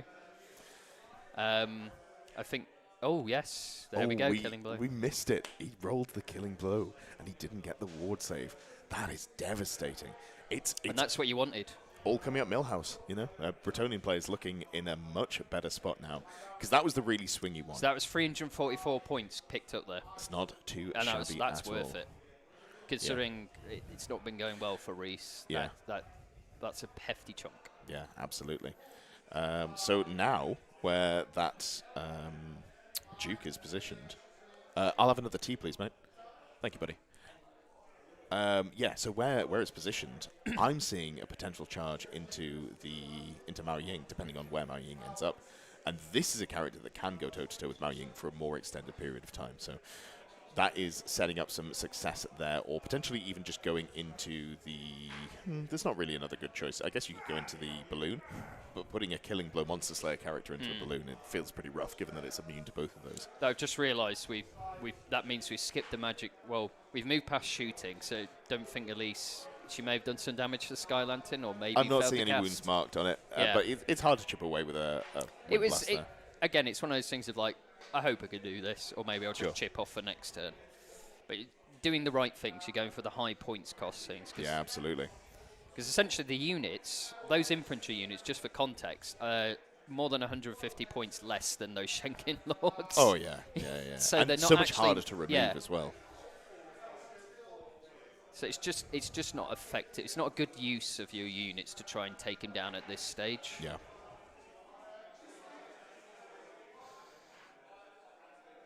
All right, I'm thinking this has to be the combat This with is Mao Mei Ying. Ying. I don't think we're in a challenge. I don't think we're in a challenge, unless I'm missing something.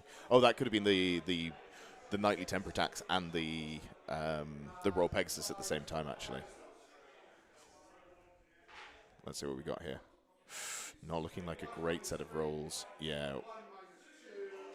So that's Mei Ying's attacks back. No. So this is the Ogre Blade and the Royal Peg. So we've got the 2 red dice. Those are the regular attacks. Oh, There's sorry. one at AP0, one at AP1 from the Royal Peg. It's because Reese was talking. That's what I thought was his Indeed, attack. yeah. And then there was an AP2 and an AP3 on the Ogre Blade. So it's looking like, to me, I think all of them have gone through, but Because it's... this is the Paladin, isn't it? Yeah. No. This is the Ogre Blade character. The Baron. The Baron. Yeah. Sorry. The Paladin. Yeah. I was getting the different characters levels mixed up. So we're seeing some real damage coming through there.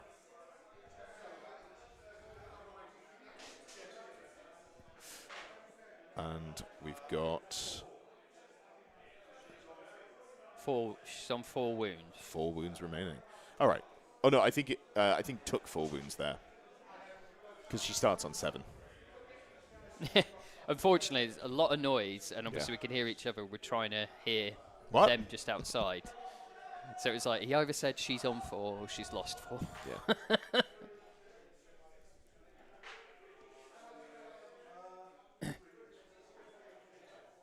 So 3 wins back.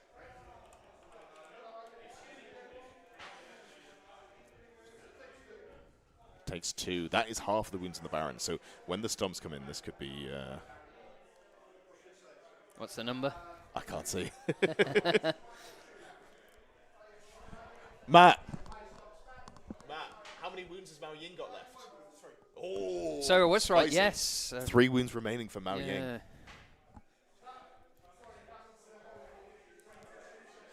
Okay. Yes. So she did take 4 wounds because she starts on 7. She did indeed. So yeah, worth the charge. Well, so And it killed. I believe we've still got the stomps left to come. True. Yeah, that might kill. I Because you do get your AP. absolutely. I think Oh, this might be the stomps die here. is the Royal Pegasus not a monstrous creature? No, it's It's a not. monstrous cavalry.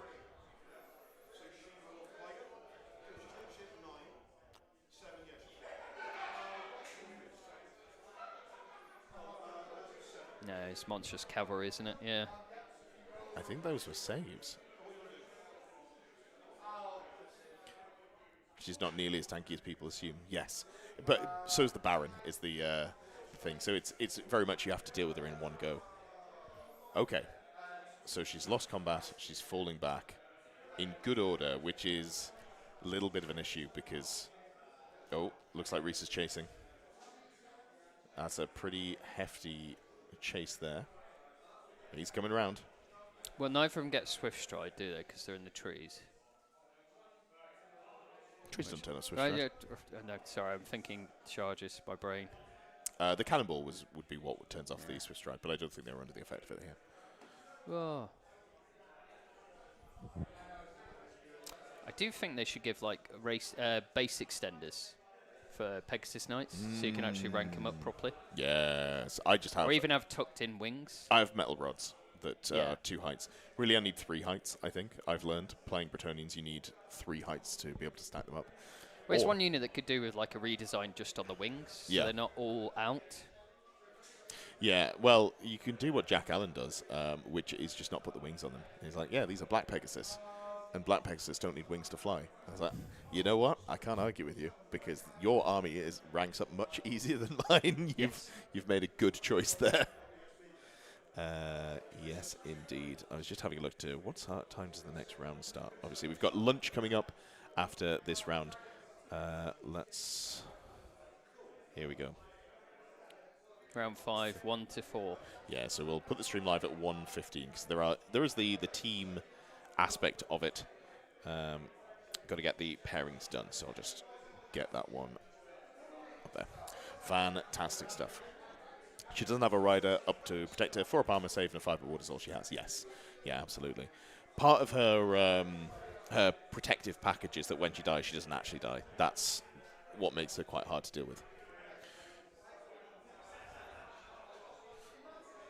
But again, yeah, she's definitely not one of the things that you see in Cathay that make you go, oh, this is impossible to deal with. She's a lot more honest than the normal, or the norm, I should say.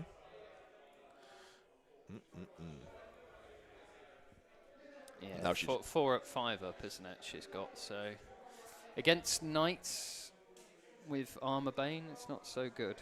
Yeah, the one that I can't remember is the transform. Can she teleport out of combat when she transforms?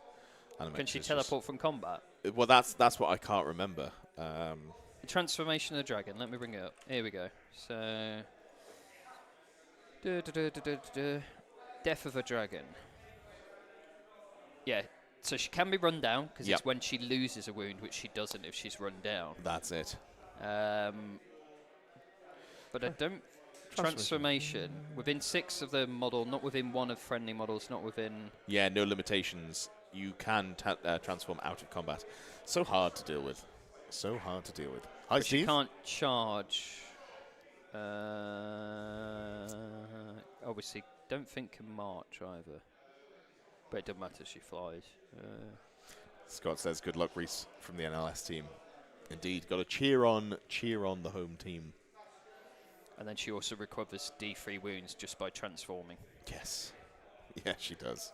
But remember, once she's popped, she can't transform back. So she does stick in that human form once she's been killed once, and she doesn't get a regain wounds or anything like that. But yeah, she's a really nice techie piece. So the thing to remember with that is your unit, how you deploy it, because technically she could try and teleport behind them out of their arc, but she needs to be more than 3 inches away. So if you deploy your unit right, she can't go out of your arc. She can only go in your charge. Looking at it, I reckon she's going to teleport just a little bit to the left, and then in a movement phase join that unit of it's warriors. It's the Bretonian turn as well. We've just had the Bretonian turn, so we're coming into the Cathay. So I was expecting the Sky Lantern into those Errant Knights. With a flank and the impact hits, etc., I wouldn't pass it up. Yeah, absolutely. And then anyone on top is going to do absolutely negligible damage, but the impact hits are going to be the thing that carries after the baggage train. Okay, doesn't quite make it in. That's good. Going to be difficult to destroy that, I guess, at this point of the game. Yeah, it's curious. Yeah. What is curious is not going for Lady Elise. I felt like that was a relatively decent charge to go for. Did the Pegasus Knights lose them? No, he's taking one off the base to make it easier to rank up. My brain was like, there's one missing on the bottom left. It's because he's, Yeah. Same thing some people you see do of printing off, or got a spare base. Do you mean the for ones their with the artillery? The one next to the rocket battery. Yeah, no, they're both still there. They're just overlapping, which doesn't represent super they well are. on top Yeah, top down, it looks like one. Yeah. Absolutely. Did Lewis send any glamour shots, because I've been remiss not actually putting them on. Amazing. Let's have a look at some of these glamour shots. Give me just 2 seconds here if we... All right. So these are from earlier in the game, but we've got some nice shots of some really, really nicely painted Bretonians. This is from nearer the start of the game when the Duke was... the artist formerly known as Duke. Indeed. We've got the Pegasus Knights when they were hiding behind that bit of terrain that Reese did pull the dial off and had to reattach. Definitely line of sight blocking that disc. I think so. I think that's fair to say. This is the start. Look at Matt's balloon. Isn't that lovely? Oh, it's a little bit covered by the hold on. I love the balloons and also hate them. Yes. But really nicely painted. I love the gradient he's got on the balloon there, the various different colours. What else have we got in here? We've got, a better shot of the balloon as well, although a little bit blurry. Terrible camera work from Lewis. I'll have to have him fired out of a cannon. Some nice squires there, and you can see the terrain up close. Really is nice terrain. This is all from turn 1 by the looks of it. Yeah. Because there's the full unit of longbowmen. Oh, he's put strings I on was going to say, with actual strings, yeah. I'm going to have to ask, but I bet that is floss. Yeah, it looks like it to me. Dental floss or something. And that's That's Steve who Ginger won the Steve game. in the blue. He's against that half army. There's a very nice dragon. You can see it in the right-hand side of the screen. That big albino one. It's massive. It's too big for its base. It is too big for its base. We've got Empire facing up against the Warriors of Chaos. Jordan's Nuln army. Nice and colourful there. That's the Chaos that's made of Dark Elves and Tyranids, I think. Models. Yeah, you had it on yesterday, I believe. Yeah, Andy's army is really nice. We've got actual Skaven at an event. This is Nick's army here. I believe. French team captain. Absolutely. So we've got some Plague Monks and some other Storm Vermin there as well. Then we've got, the action shot of Mao Ying in the woods. Just before that charge. A really nice model, Mao Ying. It is. There's two present this weekend. I've been looking at both. It is a really nice model. Yeah. I really like the human form as well. The one thing about GW is they do great models, no matter the other issues with them. Yes. And then here's that slog that we saw with them into the Cathayan Jade Warriors there as well. All right, camera's gone, so let's just go back to the top down, and I will fix the camera again. Take us back to the top down. It's time to go back. There's just too much energy, Warp Phoenix. Too much greatness. Yeah. That the cameras just can't handle it. It's definitely nothing to do with the fact that that camera's probably about 10 years old and has had a lot of use over the years. There we go. So we're definitely in shooting because he was doing angles then. So it looks like they've hit the bowman. Are they fleeing? Yes. It does look like it. Just avoided running off the table. But that clears them off that objective. Yes. Well, they were too low to score it anyway. Oh, they were too low, weren't they? Because they lost some Fortunately, before. there's 4 of them, so they will be rallying on a But normal dice roll. again, it's the only option that doesn't scatter, I think. Yeah. Have a risk of scattering on his own units. Yes, yeah. Because, yeah, you could rocket back through the Battle Pilgrims, but it could scatter back onto the Sky Lantern or onto his J if you roll really poorly, so you don't want that. There is a lot of risk there, for sure. And they're, what, 115? They're not too shy for points, actually, considering for a pickup. The Squires. Yeah, I think they were. You were 112 mentioning or something before like they're that. more. Yeah, They're more than you expect. So it's not actually a bad pickup, to be honest. I think it's 112. I was talking about how normal peasants are only 75 points for more models and a banner. So you're really paying for the additional points that you get there, the scout rule.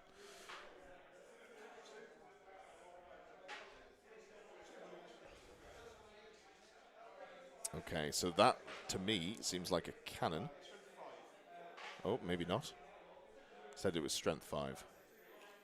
Ah, yes, this was impact hits Impact from the balloon. hits, which now got initiative 11. D6 plus 1, and 1 wound gets through. So Reese doing, being relatively safer there in terms of the amount of damage that came through.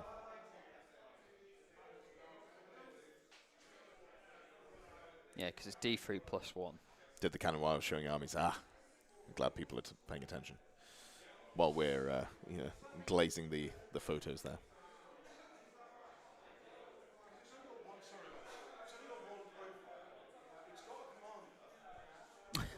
Skyline.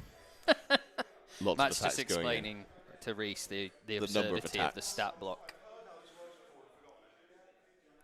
You're right, mate. Yes. Yes.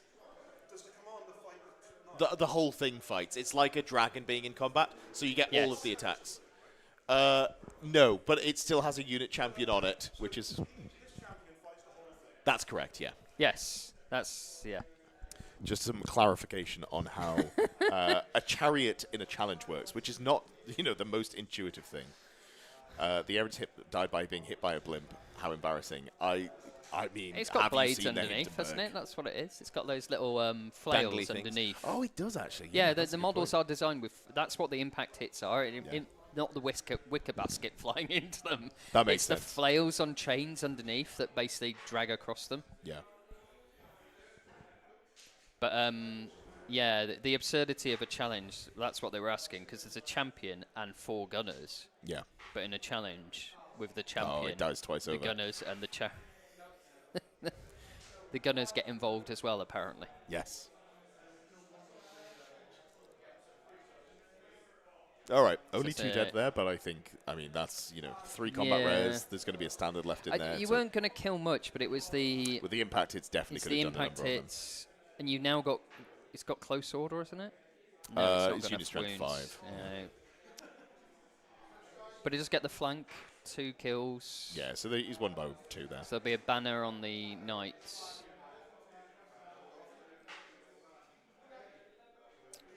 I mean, it's as absurd as, people on foot fighting someone that's up in the air in combat. I mean, there is a level of disbelief you have to bring into every game.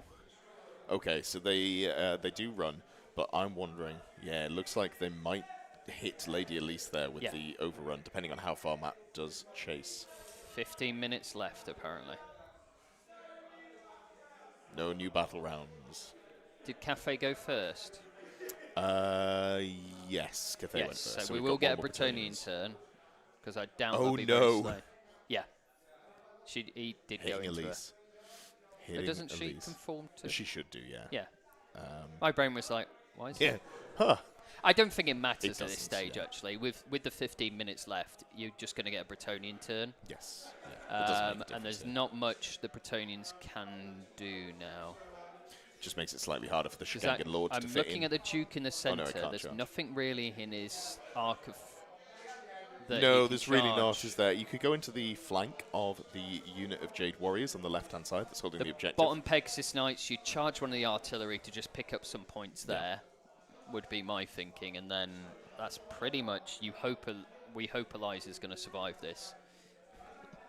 We don't hope Eliza's going to survive Well, anything. that I'm thinking You can from hope. Reese's point of view. In his terms, he's Oh, like, right, Lady Elise. Right, yeah. I was thinking, for some reason, I think you were talking Mao Ying, and I don't know why. I Duke needs to go don't, into the War balloon Phoenix, to save Elise. the balloon now is out of his arc of charge, Yeah. so he can't charge it anymore. So we know for a fact Bretonians will get a turn, but that'll be their last turn.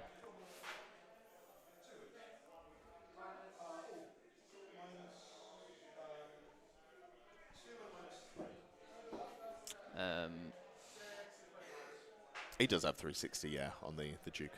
Oh, yes, he does, sorry. I forget these weird rules.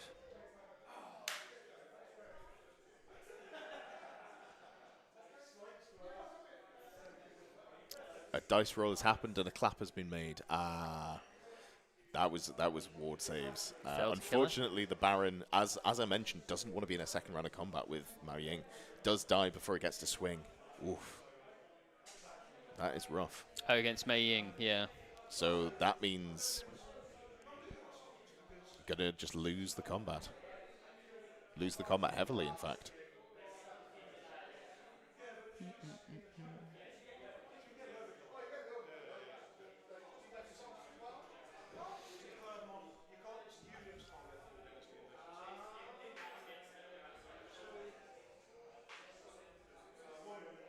So this is looking like it's going to be a pretty hefty loss for the Pegasus Knights there. So they're going to flee or fall back in good order and then probably get eaten by Mao Ying in the next round of combat if she can catch up with them.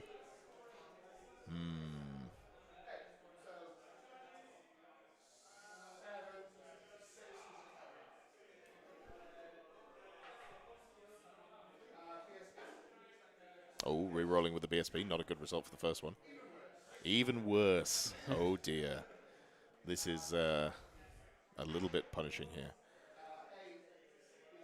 So 11 inches flee, and I'm assuming Mao Ying's going to chase as well. Ooh, not quite. That's a 9. 9. Yeah, they do get away. They live to run away another day.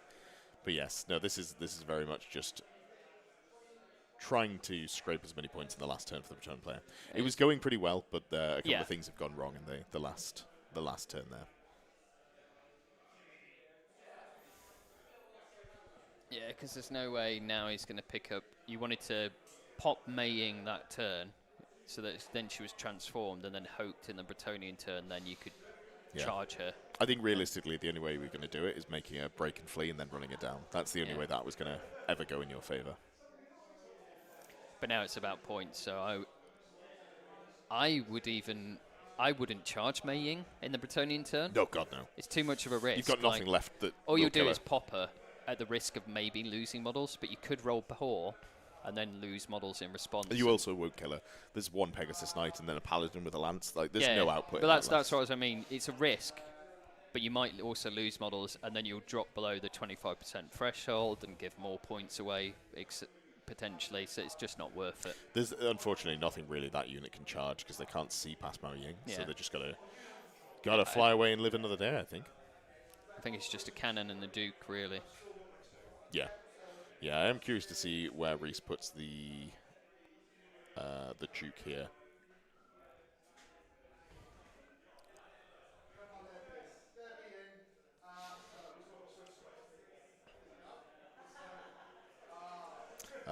He's measuring out whether it could reach Mao Ying. to go for the killing blow, but unfortunately has turned off Swift Stride on that Duke in the previous shooting phase. Does she not?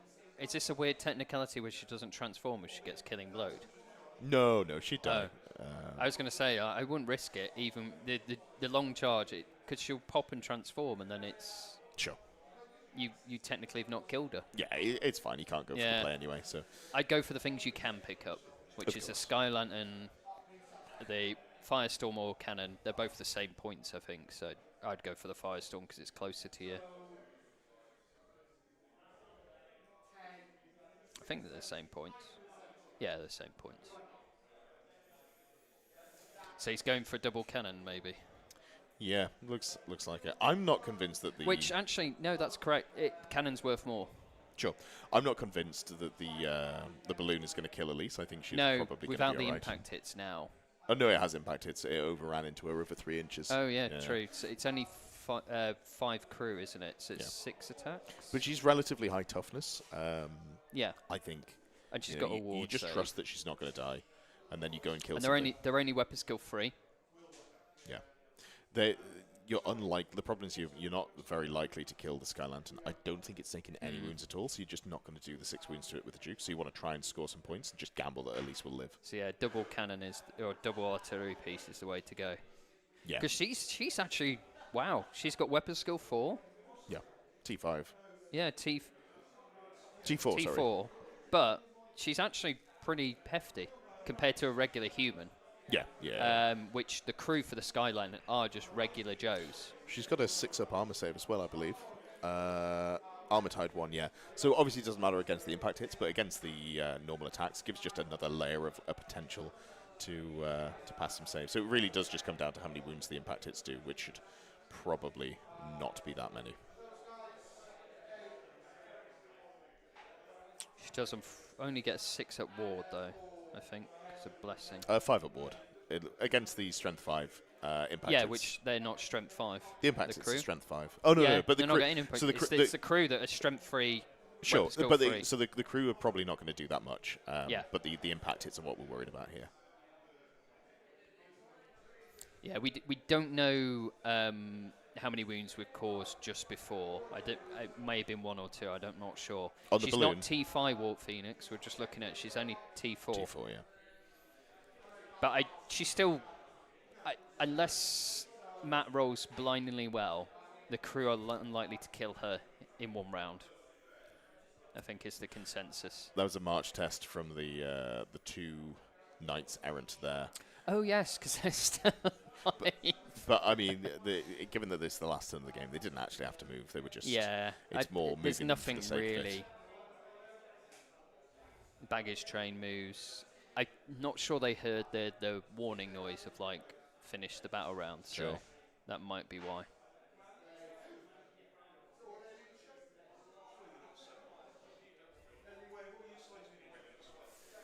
I hope it was interesting because of our commentary.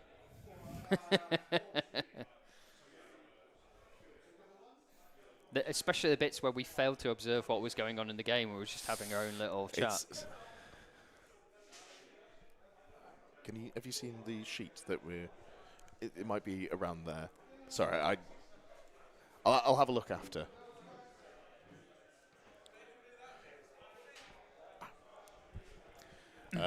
Yes. So 5 minutes left. Almost done for the round. 5 minutes left. Again, he's moving things that don't need to be, that won't have an effect on the game here. So it's just a case of what is happening for the end. Obviously, can't destroy that baggage train there because it's the last turn of the game.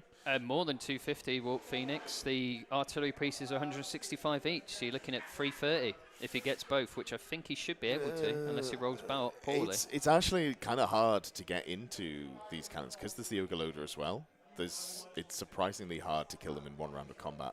It's not uncommon to take 2 rounds to kill them.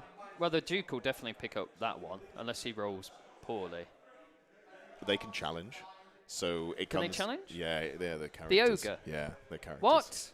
So, yes, you'll kill that, but there's no way for you to put wounds into the cannon. So if it passes its leadership test and just falls back in good order. Cathay.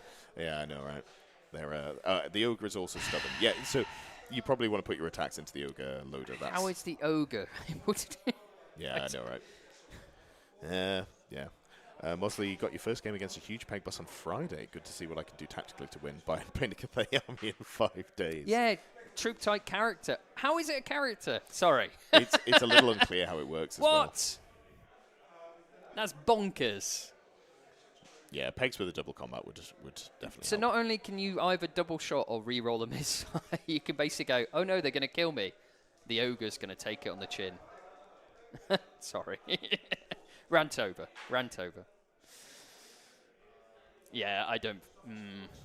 Okay, I'll have to reassess. I don't think you're picking up those. Yeah. But you gotta go for it. You're looking Maybe for if they flee. looking for those points. And Mei Ying's the general. She's not near inspiring. But there is a battle standard near, so it's unlikely that they'll flee if they lose. Oh, Elise is still alive. Took some impact hits, but still alive.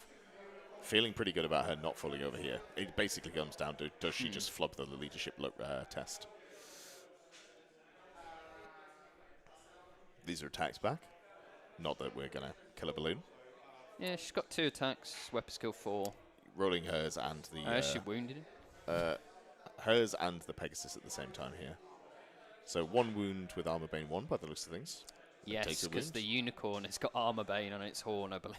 Nice. So actually ticking down a wound there. He's a little bit damaged, but it's not going to fall over here. It's a novel way that Matt does his wound markers. He's got these little counters, and he's got a watermarked pen. Mends the number. I'll just watch him correct it then. That is nice and clear. Not dice like all us other plebs. Yeah, but you can't pick up a little marker. You can't and get roll confused, it. can Yeah, you? I like that. Are there points in this pack for reducing characters to below 25%? Just the normal match play guide. So any characters, such as, Mao Yang, if she was below 25%, would give up points, but she's not because she's still on 3, I think. still on 3. She'd have to go to 1 wound. Close. Yeah. You need to get down to 1, I believe. Unless you're doing decimal points. You will have to get down to 1.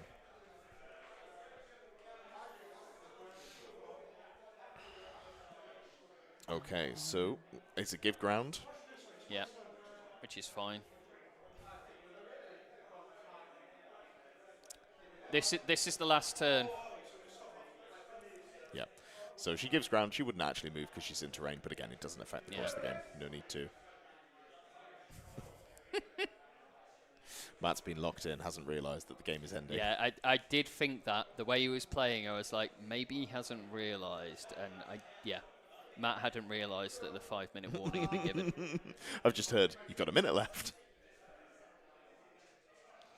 No time for the last round. Gonna wrap Sometimes this this one up on game's so fun, you just get lost in it, don't you? Yeah, absolutely.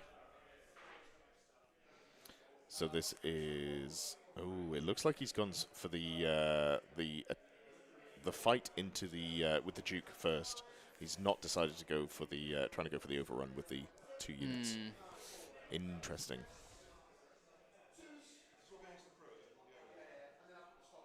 Twos. So no challenge. No challenge. Not sure Matt's aware that he can challenge, I guess. So that looks like kills. So he could actually pick this up because maybe Matt doesn't know you could. I guess so. Maybe not. I didn't know, so maybe Matt didn't know that the ogre's a character for some reason. That's still going to boggle me. Yeah. I'm going to be on a ride home tomorrow. I'll be like, but why is it a character? Here's a Why? puzzle for you. What if the cannon dies and the ogre is a character? What can it join units? I think it can. You could just join it to... So I don't think it can join the cannons, like another artillery piece, because you can only join the same unit type if you're at both skirmishes. Yeah. So I don't think you can join to another cannon, but I think you could just join the close order warriors and just be in the front rank there providing some beef. I'm just going to sit here and shake my head. Yeah. There's been multiple... SMH. There's been a previous event where ogre loaders have come up because of this whole... but the artillery piece, and it's technically not part of the crew, but is part of the crew. Oh, 'cause what, the for way point scoring? Yeah, and it's a weird one, and it's like, it's because they added it in something cool, but I don't think they look too deep into the weeds when it comes to the rules Classic Games interactions. Workshop, Yeah. Yes, Steck, you are correct. It's very much like Daniel Craig in Knives Out. No, it's just dumb. Bully Boys could do this. Yeah, that's true. Bully Boys have the same rules, but they're also a one-wound model that dies when you sneeze on them. So But then they're not multi-wound models, are they? No. Which I think is the difference. What if you have a cannon with a loader? Could a second loader join the unit? No, because it's still a different unit type. Even though it's the same unit type, it's also a different unit type. So I think you wouldn't be able to join that. The fact that, though, it's like a... Answer, That's where think, the rules aren't clear. Yeah. And that's always an issue. It's like, rules should be clearer. Because the ogre is the same unit type as the ogre. Correct. Yeah, it's hard to argue with, honestly. That is But hard to argue with. can a character join another character as a unit? No. But he's already part of a unit. That's the problem. Yeah. Let's just move on. Again, it's just a... So I'm not sure. I think they were just like, oh, it's cool and unique add-on. We'll make it a character because that's the unit type it should have, without thinking the implications. I don't think either of the cannons died there, you know. I think they're both still alive. So, that is dice down. We just Calling need it to, as is, the players say.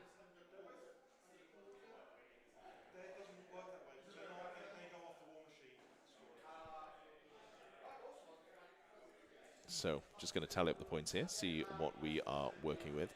Going to leave the Old World Builder link open because I'm going to do, on my lunch, probably start building some Spectral Doppelganger lists. Need to work out what my favorite unit that can fly around the Spectral Doppelganger And that's will why be. it doesn't need to be changed, guys. Because Eds wants to make some lists. It's not going to be a good list, otherwise I'd be playing it already. What was it? Branch Wraiths can take it. Lots of Yeah, Zinch Demons I noticed on the thing you were looking You at. want it to be a level 3 wizard that can take a good weapon and a lore familiar and a power scroll. Yes. And hopefully have defense and also have mobility. And that really limits you to what you can bring.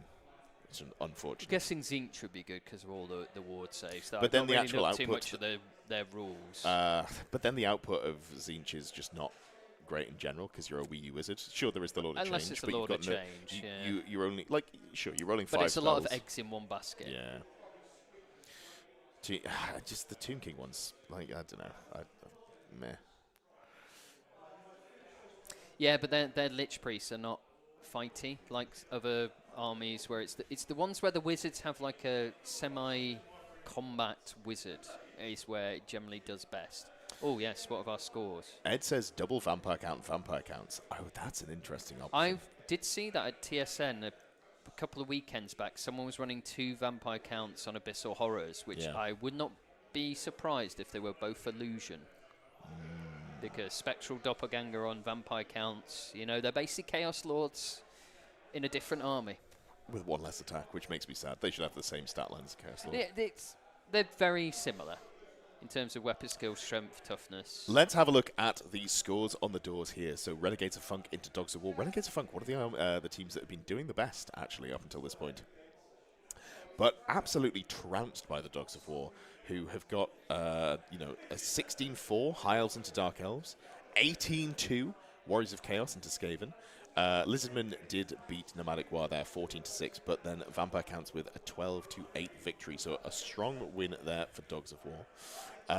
In the Close Horse is the one that want to look at. Oh my goodness! middle table, whoever was lost. playing your army, yeah. Apparently, I lost. Nick No, Lamborn, it was High Elves standing in. 6-14. I'm gonna have to have a go at him because he was saying before he'd played Ben 3 times previously and won every time. And I said, wouldn't it be funny? Is this Dave who's standing in Yeah, for you? I said, wouldn't it be funny if you lost smashed here? him every time if you went in and lost this one and I Well, jinxed it? That's my fault, isn't it? that's a tie on the round, I believe. 2 13s That's our first on tie. victories, and then an 11 and 14. So the points very slightly favour Close Horse, but I believe there is a tie system in place at this event. 41 overall, though, isn't it? Now, in terms of the scores, on the left-hand side, as I scroll up, we've got the team here that has got Matt on the left here. So 20-0 Dark Elves into Dark Elves. That's a rough matchup there. Never want to have to play against Dark Elves with Dark Elves because you'll get 20-0'd. Well, it's rare it happens because they're a legacy armor that's not often used. John Dale said he'd had a good night's sleep, and he said, I'm ready and raring to go. Got a 13-7 victory into Beastmen. 14-6 Wills, Orcs and Goblins into Warriors of Chaos there. And then we're just waiting on the score for Matt. See how it looks at the end of the round. Haven't submitted their scores there. But yeah, looking like a victory for the Cruel What about the Runnings third team? Third team. We did that one first down here. Renegades of Funk versus Oh, Dogs of War. sorry. Yeah. But yeah, that is that. Well, we'll just wait to see what the final score is when they submit it. But looking like we've got some strong victories in Yeah, here. I'm going to have to go have some strong words with my team Dave, after this as well. Absolutely. It's all right. You're going to be playing the next round. And I'm playing the next round, yeah. yeah. So maybe do you want to play on stream? Hey? Do you want to play on stream? I'd be happy to play on the stream. Yeah. I'll have a if word my with Lewis. opponent is. Yeah. And maybe we can have the person that lost this round can come and help you on the deck. Or who knows? I don't know if Dave's around. And you we'll can all see. shame him publicly. Shame him publicly. Absolutely. Though it does look like, just for note, it wasn't Vampire Counts that lost. He was using High Elves, but Which is more acceptable. there's to lose with. to put it, to give you the short version, I have medical issues that mean I can't play too many games in one day anymore. Now that my body has become old and weak. Iron hands. As people that may be familiar with me, I have a neurological condition, epilepsy, that means I unfortunately might have a seizure. So we're trialing a new system of I take a break. It's working pretty well so far. It's working so well. I've Yeah. not had any signs, which is really good. The problem is you just have too many thoughts. Indeed, You can't keep 'em in. My brain goes 100 miles an hour, Yeah. and all I want to do is play. Yeah. I enjoy this. I've enjoyed it since I was 6 years old. So. Yeah. But yeah, no, it's been nice to have you on the broadcast. That is a monster for those of you worried that he is sat, slamming back a tall boy at 12. Indeed, yeah. He's not the member on our team who would be drinking that early It's a in can the of day. Stella with a monster wrapper around it. Neither of which are sponsored by. I can't drink energy drinks like that, despite the amount of coffee that I used to drink. For some reason, energy drinks just give me the palps. Like one energy drink makes me feel like I'm going to die. Really? Yeah. I don't know what it is. It must be like Well, the taurine or something, not the caffeine that's doing it. It might be, yeah. It's probably not the caffeine. It's probably the other stuff they put in it. Like, it's not good for you technically, but it's whatever. I take many drugs that all have the side effects of make you drowsy and tired. So this is a great counteraction. I've Legal and prescription drugs, just yes, to be clear. prescribed drugs for the medical condition we just talked about. It was pretty obvious, but also just to be clear, when I'm smoking Oddly heroin. quiet out there. Yeah.